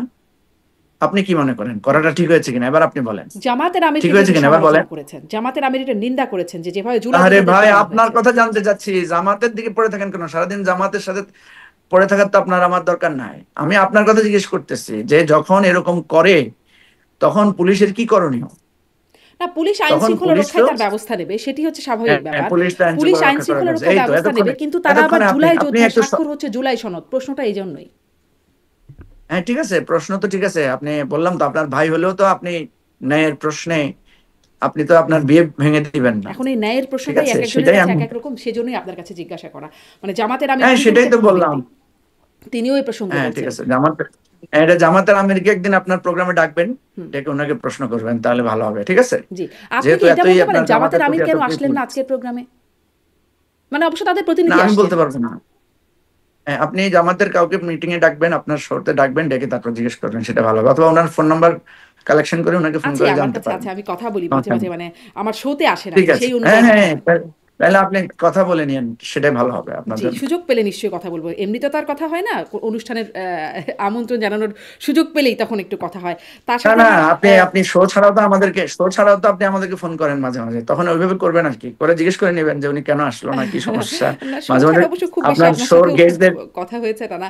আচ্ছা, শোর শোর নিশ্চয়ই সুযোগ শোর পেলে আমি গেস্টদের কি অবশ্যই খবর জিজ্ঞাসা নেবেন করবো এই না? বিষয়ে, আমি সুযোগ পেলে অনেক কিছুই জিজ্ঞাসা করি, চেষ্টা করবো নিশ্চয়ই এই বিষয়টিও জি, জিজ্ঞাসা করবার। একটু জুলাই সনদের কন্টেন্টে অঙ্গীকার নামার কথা যেটা বলছেন, একটা পটভূমি বলা হচ্ছে। জুলাই ঘোষণাপত্র যখন স্বাক্ষরিত হলো তখন রাজনৈতিক দলগুলো, এনসিপির মতো রাজনৈতিক দল বা অনেক রাজনৈতিক দলই বলেছে যে এটি একটি দলের ঘোষণাপত্র বা একটি দলের ইতিহাস তার মধ্যে প্রাধান্য পেয়েছে। এটিও বলা, মানে লেখক গবেষক মহিউদ্দিন আহমেদ সহ বিশ্লেষকরা যারা আমরা টকশোতে যাদের সাথে কথা বলি তারা অনেকেই বলেছেন যে একটি দল ঘেঁষা ঘোষণাপত্র হয়েছে। এই অঙ্গীকার নামাটার মধ্যেও কি, মানে আমি বলছি জুলাই সনদে যে পটভূমি তৈরি করা হলো, বলা হলো, সেটিও কি একটি দল ঘেঁষা কিনা? কারণ ওই যে বলছিলেন যে কথা বললে জিজ্ঞাসা করে নেবেন, আমি জিজ্ঞাসা করেছিলাম যে ওই যে লগি বৈঠার প্রসঙ্গ যেটি আসলে এই জুলাই সনদে পটভূমিতে বলা আছে যে 2006 সালে আওয়ামী লীগের নেতৃত্বে লগি বৈঠা তাণ্ডবে দেশে কয়েকটি নৃশংস রাজনৈতিক হত্যাকাণ্ড সংঘটিত হয় এবং সেই ধারাবাহিকতায় 2007 সালে দেশে জরুরি অবস্থা জারি ও একটি অস্বাভাবিক তত্ত্বাবধায়ক সরকার প্রতিষ্ঠা হয়, যা 1/11 সরকার নামে পরিচিত। এই হচ্ছে জুলাই সনদের পটভূমিতে এই অংশটা লেখা। আমি জিজ্ঞাসা করেছিলাম জামাতের আমিরকে যে সেই সময় লগি বইটার তাণ্ডবটা কেন হয়েছিল, যখন বিচারপতি কে এম হাসানকে জ্যেষ্ঠতা লঙ্ঘন করে প্রধান বিচারপতি করা এবং বিচারপতিদের বয়স বাড়িয়ে তাকে যেন প্রধান বিচারপতি করা যায়, যেন তিনি প্রধান তত্ত্বাবধায়ক সরকারের প্রধান হতে পারেন, এবং তখন সেটিকে ঘিরে একটা আন্দোলন তৈরি হলো। আওয়ামী লীগ সেটি মানল না, লগি বৈঠার আন্দোলন বা মানুষ হত্যার বিষয়টি তখন আসলো, জামাতের সাথে সাংঘর্ষিক অবস্থা। এই যে তত্ত্বাবধায়ক সরকারকে কলঙ্কিত করার যে যাত্রা, সেটিতে তো তাহলে বিএনপি বা জামাত আপনারাও ওইটাতে সামিল। তখন তিনি এই বিষয়ে তিনি বলেছিলেন যে সেটি নিশ্চয়ই আমাদের একটা ভুল ছিল, তত্ত্বাবধায়ক সরকারকে কলঙ্কিত করার যাত্রা। এখনও এই জুলাই সনদে সেটিই বলা হচ্ছে যে লগি বৈঠা, এবং তার প্রেক্ষিতে আসছে 1/11। মানে এইটাও কি আসলে, আমি এটা একটা উদাহরণ দিলাম শুধুমাত্র, আসলে কি একটি দল ঘেঁষা হয়ে যাচ্ছে কিনা পটভূমি বা বিস্তারিত যেভাবে আসছে জুলাই ঘোষণাপত্রের পরে সনদও যেভাবে আসছে? না, দল, এটা দল ঘেঁষা যদি আমরা মনে করতাম তাহলে তো আমরা এটাতে স্বাক্ষর করতাম না, বা দল ঘেঁষা যদি মনে করতাম তাহলে তো এটা জুলাই সনদ আকারে 32-33 দল এটা গ্রহণ করতো না, ঠিক আছে? এই পটভূমি তার তো সবার আমরা এগ্রি করেছি। এখন মহিউদ্দিন ভাই যেটা করেছেন এটা ওনার স্বাধীনতা আছে, উনি এটা কি অবজার্ভ করবে, আপনি এটা সম্পর্কে মন্তব্য করতে পারেন, এটা এক একজন একভাবে মন্তব্য করতেই পারে। কারো কারো কাছে তো জুড়ে মানে লগি বৈঠা এটা একটা মহত্তম কাজও বিবেচিত হতে পারে, তাই না? কারণ যারা লগি বৈঠা করে মানুষ মেরেছিল সে সমস্ত মামলাগুলো তো নেওয়া হয় নাই, বিচারও হয় নাই সেই সময়ে। সুতরাং সুতরাং ওইটা এক একজন এক এক ভাবে দেখবে, এবং যারা যেভাবে দেখার তারা সেভাবে দেখুক। কথা হচ্ছে আমরা এই 32-33টা দল মনে করি যে এখানে যা কিছু সুন্দরভাবে এসেছে সেটাকে সবাই আমরা একমত হয়েছি। যেগুলোর ব্যাপারে সাংবিধানিক প্রশ্নে যে সমস্ত বিষয়ে নোট অফ ডিসেন্ট দেওয়া হয়েছে সেগুলো নিয়ে আমরা আলোচনা এখনো অব্যাহত রেখেছি। সুতরাং এটা কেউ যদি সেরকম বলে থাকে এবং এটাকে যুগ যুগ ধরে এটাকে পর্যালোচনা করার সুযোগ তো থাকবেই, এটা তো কারো কারো অধিকারও তো আমরা বাধা দিতে পারবো না। জি, সঠিক ইতিহাসই আপনারা একমত হয়েই তার মানে স্বাক্ষর করেছেন। আচ্ছা, এটি বুঝলাম। একটু এখানে আসি, প্রধান উপদেষ্টা আজকে বলছেন যে সারা বিশ্ব অবাক তাকিয়ে আছে আমাদের দিকে, আমাদের কাছে নাকি অনেক দরখাস্ত আসছে, তরুণ পাঠান 26 সালে হাত জোর করে বলবেন তো তরুণ পাঠান, আমরা তরুণ না পাঠালে একরকম তারা বিশ্বের অন্যান্য দেশগুলো বিপদেই পড়ে যাচ্ছেন, এই একটা অবস্থা। কিন্তু কদিন আগেই বাংলাদেশের পররাষ্ট্র উপদেষ্টা তৌহিদ হোসেন তিনি বলছেন যে বাংলাদেশের জন্য ভিসা কঠিন হয়ে গেছে, ভিসা প্রত্যাখ্যানের হার বেড়েছে। তিনি বলছেন শিক্ষার্থীরা যারা কাজের জন্য বিদেশে যাচ্ছে তারা উদ্বিগ্ন, তিনি নিজেও তার উদ্বেগের কথা স্বীকার করছেন। তাহলে আসলে এই যখন সংশ্লিষ্ট মন্ত্রণালয় বলছে যে দেশ থেকে যাওয়ার হারটা এরকম বা এরকম কঠিন হয়ে যাচ্ছে প্রক্রিয়াটা, তখন প্রধান উপদেষ্টা অসত্য বললেন নাকি? মানে দ্বিচারিতা কোনটা, কোথায় দেখেন কিনা? না, দ্বিচারিতা নাই এখানে। প্রধান উপদেষ্টা তো একটা হোপ দেখিয়েছেন যে আমরা এই জায়গায় যেতে চাই বা আমরা এটা করব, আমাদের রাষ্ট্রটার এই পটেনশিয়াল আছে। না, দরখাস্ত ঠিক আসছে আছে, আমাদের কাছে রাষ্ট্রের অনেক, সকল সারা বিশ্ব হাত জোড় করছে।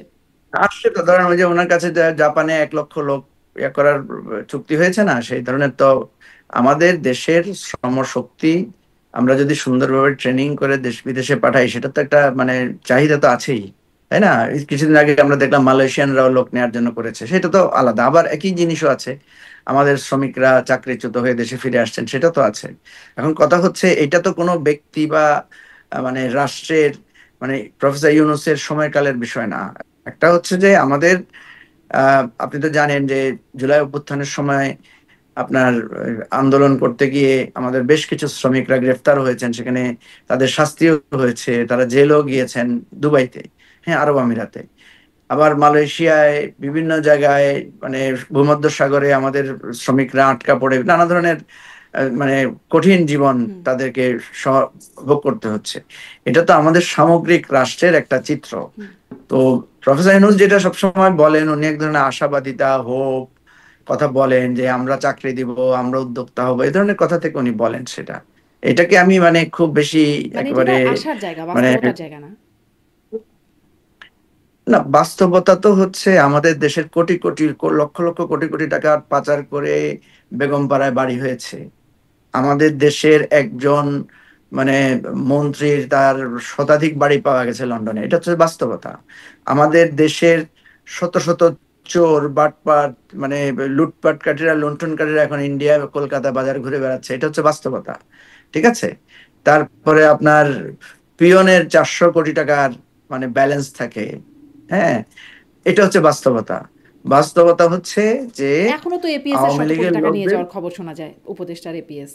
হ্যাঁ, এখনো যে যাবে নাকি তো। 1 লাখ আপনি টাকার জায়গায় আপনি 5 লাখ টাকা ঘুষ দিতে হয় বলছেন মির্জা হ্যাঁ, ফখরুল ইসলাম আলমগীর। হ্যাঁ, যাচ্ছে তো ভাই, আমি তো সেটা আপনাকে হুম। বলতেছি, আপনি এই তো রাষ্ট্রটাকে বাস্তবতা, এমন কিন্তু জায়গায় ওই নিয়ে গেছেন। বাস্তবতা না যে আমাদের কাছে দরখাস্ত করছে, হাত জোর করছে যে আমাদেরকে তরুণ পাঠাও। মানে বাস্তবতা তো সেটা কি লক্ষ্য করছে, লক্ষণ কি সেরকম মনে হচ্ছে? না, সেটা তো আমি আপনি বলতে পারবো না। উনি যখন ওনার কাছে যখন লোকরা কথা বলে, সেটা তো উনি বলতে পারবেন, উনি বাস্তবতার জায়গাতে তো পররাষ্ট্র উনি উপদেষ্টা আছেন, যেটি তাই না? বলছেন। না, পররাষ্ট্র উপদেষ্টা কি বলেছেন, যে আমাদেরকে লাথি মারতেছে না, লোকেরা, লাথি যে মারতেছেন তা বাইর বলেন করে নাই, দিচ্ছে, কিন্তু এভাবে বলছেন বলছেন? যে আমাদের তাহলে কি আসলে তিনি বলছেন? উদ্বেগ প্রকাশ করছেন শিক্ষার্থীদের জন্য, যারা কাজের জন্য যাচ্ছেন তাদের জন্য অনেক কঠিন হয়ে যাচ্ছে, এর জন্য আমরা নিজেরাই দায়ী, এই ভাই, বিষয়গুলো কঠিন বলছেন। তো একটা একটা একটা জিনিস হচ্ছে, একটা জিনিসের দুইটা দিক তো থাকেই, তাই না? আমাদের ঢাকা শহরে 5 স্টার হোটেল বাড়তেছে না? বাড়তেছে তো। আবার আমাদের বস্তিতে, আমার রাস্তায় ঘুমানোর লোক তো বাড়তেছে। দুইটাই তো বাস্তবতা, দুইটাই তো সত্য। আমাদের কাছে শ্রমিক চাচ্ছে, আমাদের কাছ থেকে দক্ষ শ্রমিক চাচ্ছে, আমাদের বাংলাদেশের চাহিদা আছে, এটা তো সত্য বাস্তবতা। আবার আমাদের লোকেরা বিভিন্ন জায়গায় গিয়ে অপকর্মে নানাভাবে বিতাড়িত হচ্ছে, মানে সমস্যাগ্রস্ত হচ্ছে, এটা তো বাস্তবতা। আমাদের দেশের মানে জাতিসংঘে আমাদের লোকেরা গেছে, সেখানে আমাদের বাংলাদেশিরা 2 গ্রুপ মারামারি করতেছে, এটা তো বাস্তবতা। হুম। সুতরাং দেওয়া মানে দুইটা পৃষ্ঠা তো আছেই, দুই তার মানে ধরনের এটা দৃশ্য একটা তো আংশিক আছেই। বাস্তবতা, সারা বিশ্ব একদম তাকিয়ে আছে বিষয়টা এমন না, আংশিক। হ্যাঁ, আপনি বলতে পারেন আংশিক, আপনি এটা আপনি ব্যাখ্যা করে যেভাবে বলেন, অসুবিধা নেই। মানে আমি আপনার কথাটাকেই বিশ্লেষণ করার চেষ্টা করছিলাম, কারণ আমি দুটো বিষয় আমলে নিচ্ছি, এক হচ্ছে পররাষ্ট্র উপদেষ্টার বক্তব্য, আমি এক তো হচ্ছে আপনাকে প্রধান উপদেষ্টার বক্তব্য। আমি তো আপনাকে দুটাই আমলে নিতেই বলতেছি। হুম। আমি তো আপনাকে দুটা বিষয় আমলে নিতেই বলতেছি, যে আমাদের বাংলাদেশে গরিব লোকেরা বাচ্চার বেতন দিতে পারে না, আত্মহত্যা করতেছে, এটা হচ্ছে বাস্তবতা। আর আমার দেশের লোকেরা এখান থেকে টাকা লুটপাট করে বেগম পাড়া বানাচ্ছে, এটাও বাস্তবতা। ঠিক আছে, তো আপনি যদি এখন বলেন যে লুটপাট করে বেগম পাড়া বানাচ্ছে, এটা আংশিক বাস্তবতা, তাহলে ঠিক আছে, আপনার হুম। কথার সাথে একমত। আর আপনি যদি বলেন যে এম, খিদার জ্বালায় সন্তান বিক্রি করে দিচ্ছে, সেটাও আংশিক বাস্তবতা। ঠিক আছে, তো আপনার কথার সাথে তো আমার দ্বিমত নাই। হুম। কিন্তু আসলে এটা তো একটাই জায়গা, একটাই জায়গা, সেটা হচ্ছে আমাদেরকে নিতে আগ্রহী হচ্ছে নাকি হচ্ছে না। প্রধান উপদেষ্টা বলছেন আমাদেরকে হাত জোর করবে 26 সালে, এখন আমাদের দিকে তাকিয়ে আছে, দরখাস্ত, অনেক দরখাস্ত আসছে। আর পররাষ্ট্র উপদেষ্টা বলছেন ভিসা কঠিন হয়ে গেছে, ভিসা প্রত্যাখ্যান করছে। আহ, কাজের জন্য যারা যাবেন, শিক্ষার্থীরা যাবেন, তারা উদ্বিগ্ন, তিনি নিজেও এটি দিয়ে উদ্বিগ্ন। আসলে দুটা বাস্তবতা আপনি বলছেন। শেষ আপনি প্রশ্নের বলেন, দিকে আসি একটা যে জায়গায় তিনি, যাবে, জি, আর যোগ করেন আপনি যদি বলেন, বলেন। একটা একটা একটা জায়গায় যাবে শিক্ষার জন্য, আর একটা জায়গায় যাবে যে চাকরির জন্য, দুইটা তো আলাদা। আপনি দুইটাকে জটিল করে ফেলতেছেন কেন? আমি তো বলতেছি যে আমাদের শ্রমশক্তির শ্রমবাজারের যথেষ্ট পটেনশিয়ালিটি আছে। আমাদের শ্রমবাজারের দরজা খুলতেছে, মালয়েশিয়ায় খুলতেছে, সৌদি আরবে, তারপরে আপনার যেটা বলেছে জাপানে, এটা তো খুলছে, এটা তো বাস্তবতা, এটাকে আপনি অস্বীকার করতে পারেন? জাপানে যে 1 লাখ লোক নিয়োগের প্রক্রিয়া চলছে, চেয়েছে, এটা কি মিথ্যা? আপনি কিন্তু বলেন। সেটাই, কিন্তু পররাষ্ট্র উপদেষ্টা বলছেন যে কাজের জন্য যারা যাবে তাদের জন্য কঠিন হয়ে যাচ্ছে, ঠিক শিক্ষার্থীদের আছে, জন্য। তো আপনি একটা জিনিসকে এত পেঁচাচ্ছেন কেন? আমি তো বলতেছি যে ভাই, আমি তো বলতেছি 400 কোটি টাকা পিয়নও রাখছে, এটাও বাস্তবতা। শেখ হাসিনা বলে না এটা? হুম, বলেছেন। বলছে তো। তো তো এটা তো আপনি, এটা অসুবিধা কোথায়? শেখ হাসিনা একদিকে একটা বলতেছে, আরেকজন বলতেছে আমরা খুব সৎ ভালো। ভালো লোকও তো আছে শেখ হাসিনার গ্রুপের মধ্যে, একটা দুইটা ভালো লোক থাকতে পারে না? তো আপনি এই দুইটা কথাকে নিয়ে এইটা বললো কেন? ওইটা কোনো, দুইজনেই সত্য কথা বলছে, ঠিক আছে? জি, মানে দুইজনেই দুজনেই সঠিক সত্যি কথা কথা বলেছে। বলছেন। একজন হচ্ছে আমাদের দিকে অনেক দরখাস্ত আসছে, আর একদিকে আমরা খুব প্রত্যাখ্যাত হচ্ছি, আমরা কাজের জন্য কঠিন হয়ে যাচ্ছে, দুটোই একসাথে সত্যি কথা। তাহলে সবশেষ জায়গায় আসি, প্রধান উপদেষ্টা আরো একটা বিষয় বলছেন, আপনি গভীর সমুদ্র কোনটাকে বন্দর মিথ্যা করে মনে দেওয়ার কথা করছেন তিনি। বলেন তো? আপনি কোনটাকে মিথ্যা মনে করছেন? আমি বিষয়টা বুঝতে পারছি না বলে আপনার কাছে প্রশ্ন করছি যে আপনি ওখানে ছিলেন বা পুরো উপদেষ্টাদের সাথেও আমি তো যাতায়াত করেন। আপনাকে ব্যাখ্যা করে, আমি তো আপনাকে ব্যাখ্যা করে বোঝানোর পরও আপনি বুঝতেছেন না। আপনি এত কম বুঝেন কেন? এই আমার আপনাকে সমস্যা আছে ব্যাখ্যা একটু, করে তো, আমি আসলে হ্যাঁ, একটু আপনার কমই একটা বুঝি সমস্যা জনাব আছে। মুজিবুর রহমান মঞ্জু। আপনার আসলে সমস্যা আছে, আমি দেখতে পাচ্ছি, এটা আগে জানতাম না। আপনাকে আমি বুঝিয়েই বললাম হুম, যে ডক্টর ইউনূস যেটা বলেছেন এটা একটা বাস্তবতা, এবং এটা প্রমাণও আছে। আপনি হুম, নিজেও স্বীকার করলেন যে 1 লক্ষ শ্রমিক জাপানে রপ্তানি করার একটা চুক্তি হয়ে গেছে। আপনি নিজে দেখলেন, মালয়েশিয়ার প্রধানমন্ত্রী এসেছেন, মালয়েশিয়ার সাথে একটা চুক্তি হয়েছে, আমাদের টিকেছে। আমাদের কাছে লোক চাচ্ছে, লোক পাঠানো হচ্ছে, এটা একটা বাস্তবতা। হুম। আমি তো আপনাকে সেটাই বলছি, জি, আপনাকে বুঝেই কিন্তু বললাম, এটি কি আপনি করে হতে বলতেছেন পারে যে জনাব আপনি মুজিবুর বুঝতে রহমান মঞ্জু? পারছেন না। সারা বিশ্ব আমাদের কাছে হাত জোড় করবে, সারা বিশ্ব দরখাস্ত করছে, অথচ আমাদের ভিসা প্রত্যাখ্যাত হচ্ছে, আমাদের কাজের জন্য, আমাদের শিক্ষার্থীদের জন্য যাওয়াটা কঠিন হয়ে যাচ্ছে, আগের চেয়ে আরো কঠিন হয়ে যাচ্ছে। আপনি বলেন এবার। আমি তো বললাম দুইটা কথা, আপনি এখন বলেন না। আপনি তো মুশকিল না আপনাকে নিয়ে। আপনি হয় আমারটাকে গ্রহণ করবেন, নাহলে আপনি একটা বলবেন যে এটা সত্য না। আমি তো আপনাকে জিজ্ঞেস করলাম যে ডক্টর ইউনূস কি মিথ্যা বলছেন, না আপনার পররাষ্ট্র উপদেষ্টা মিথ্যা বলছেন? আপনি এটা বলে দেন, তাহলে তো হয়ে গেল। আমি এটা আপনার কাছেই জানতে চাচ্ছিলাম। আপনি বলছেন দুজনেই সত্যি আমি তো বলছেন, তার আপনাকে, মানে সারা বিশ্ব আমি তো চাইছে, বলছি আবার সারা দুজনেই বিশ্ব সত্যি কথা থেকে বলছে। প্রত্যাখ্যাত হচ্ছে, এটাও সত্য। সারা বিশ্ব থেকে প্রত্যাখ্যাত হচ্ছে বলে নাই তো উনি, আপনি তো এটা নিজে বানিয়ে বলছেন। হুম, মানে সারা বিশ্ব উনি চাচ্ছে বলছেন যে আমাদেরকে, এটি একটা, আমি আসলে তাদের দুজনের হ্যাঁ, কথাটাকে উনি বলছি, উনি আবার বলছেন, আমাদের জন্য আপনি কঠিনও হয়ে অযথা যাচ্ছে। আপনি, হ্যাঁ, আপনি একটু বুঝতে, আপনি আস্তে আস্তে বোঝার চেষ্টা করুন, তাহলে সহজে বুঝবেন। আপনি এটাকে জটিল ভাবে বুঝলে তো আপনি বুঝবেন না। হুম, উনার কাছে বিভিন্ন জায়গা থেকে যেটা চাচ্ছে, উনি আশার দিকটাকে বলেছেন। আশার দিক তো আছে, আবার হতাশার দিক আছে। উপদেষ্টা হতাশার দিক বলেছেন, এটা তো হতেই পারে। একজন আশার দিককে তুলে ধরলেন, একজন হতাশার দিক। আমাদের রাষ্ট্রটা তো এরকমই আছে। আমাদের রাষ্ট্রে আপনার 10 লাখ টাকা বেতন পায়, 15 লাখ টাকা বেতন পায়, এখন শত শত মানে অফিসিয়াল আছে। আর 10,000 টাকা বেতন পায় এরকম, বা 10,000 টাকার নিচে কম পায় লক্ষ লক্ষ আছে। এখন যে বললো যে আমাদের দেশের মানুষ না খেয়ে মারা যাচ্ছে, এটা যেমন সত্য। আর আমাদের দেশের 5 স্টার হোটেলে খাবার অপচয় হচ্ছে, দুটোটা তো খাবার প্রসঙ্গে। হুম। তো আপনি দুইটাকে একেবারে মানে জটিল করছেন কেন? আমি তো আপনাকে বলছি যে দুইটাই সত্য। একদিকে রিফিউজ হচ্ছে, বিভিন্ন জায়গায় ছাত্রদের ব্যাপারে উনি বলেছেন, আর উনি বলেছেন শ্রমিকদের ব্যাপার নিয়ে। আপনি এটাকে এত জটিল করে ভাবার দরকার নাই, ঠিক আছে? হুম, শুধু ছাত্রদের ব্যাপারে বলেন নাই, উনি কাজের ক্ষেত্রেও বলছেন যে কাজের জন্য যারা যাচ্ছেন তাদের জন্য আরে ভাই, আছে। আপনি তো আমার কথা নিচ্ছেন না, তো নিচ্ছি, বলে নিচ্ছি, ফেলেন আপনার না কথা আপনি নিচ্ছি, যে আপনি আপনার, বলছেন দুটাই আপনি বাস্তবতা। বলেই ফেলেন না যে উনি মিথ্যা কথা বলছে। আপনি তো আবার ভাই না, ঝামেলা আপনি বলছেন করতেছেন। দুটাই আপনাকে তো বললাম বাস্তবতা, যে আচ্ছা আপনি, আপনার কথা নিলাম, মানে সেটি তো এখন। আপনি বলেন যে দুইটা বাস্তবতা না, তাহলে তো হয়ে গেল। জি, আমার আপনি কাছে, বলে মানে দেন আমার যে কাছে দুইটা এটাই বাস্তবতা খটকা না। লাগছিল, শুনেন, একসাথে দুটো কি করে বাস্তবতা হতে আপনার পারে, তো, আপনি বলছেন আমি দুটোই বলছি কি, বাস্তবতা। আপনার আপনার সাথে আমার যে আলোচনা, এটা তো দর্শকরা দেখছে, তাই না? হুম, হুম। হয় আমারটা সঠিক, নাহলে আপনারটা সঠিক।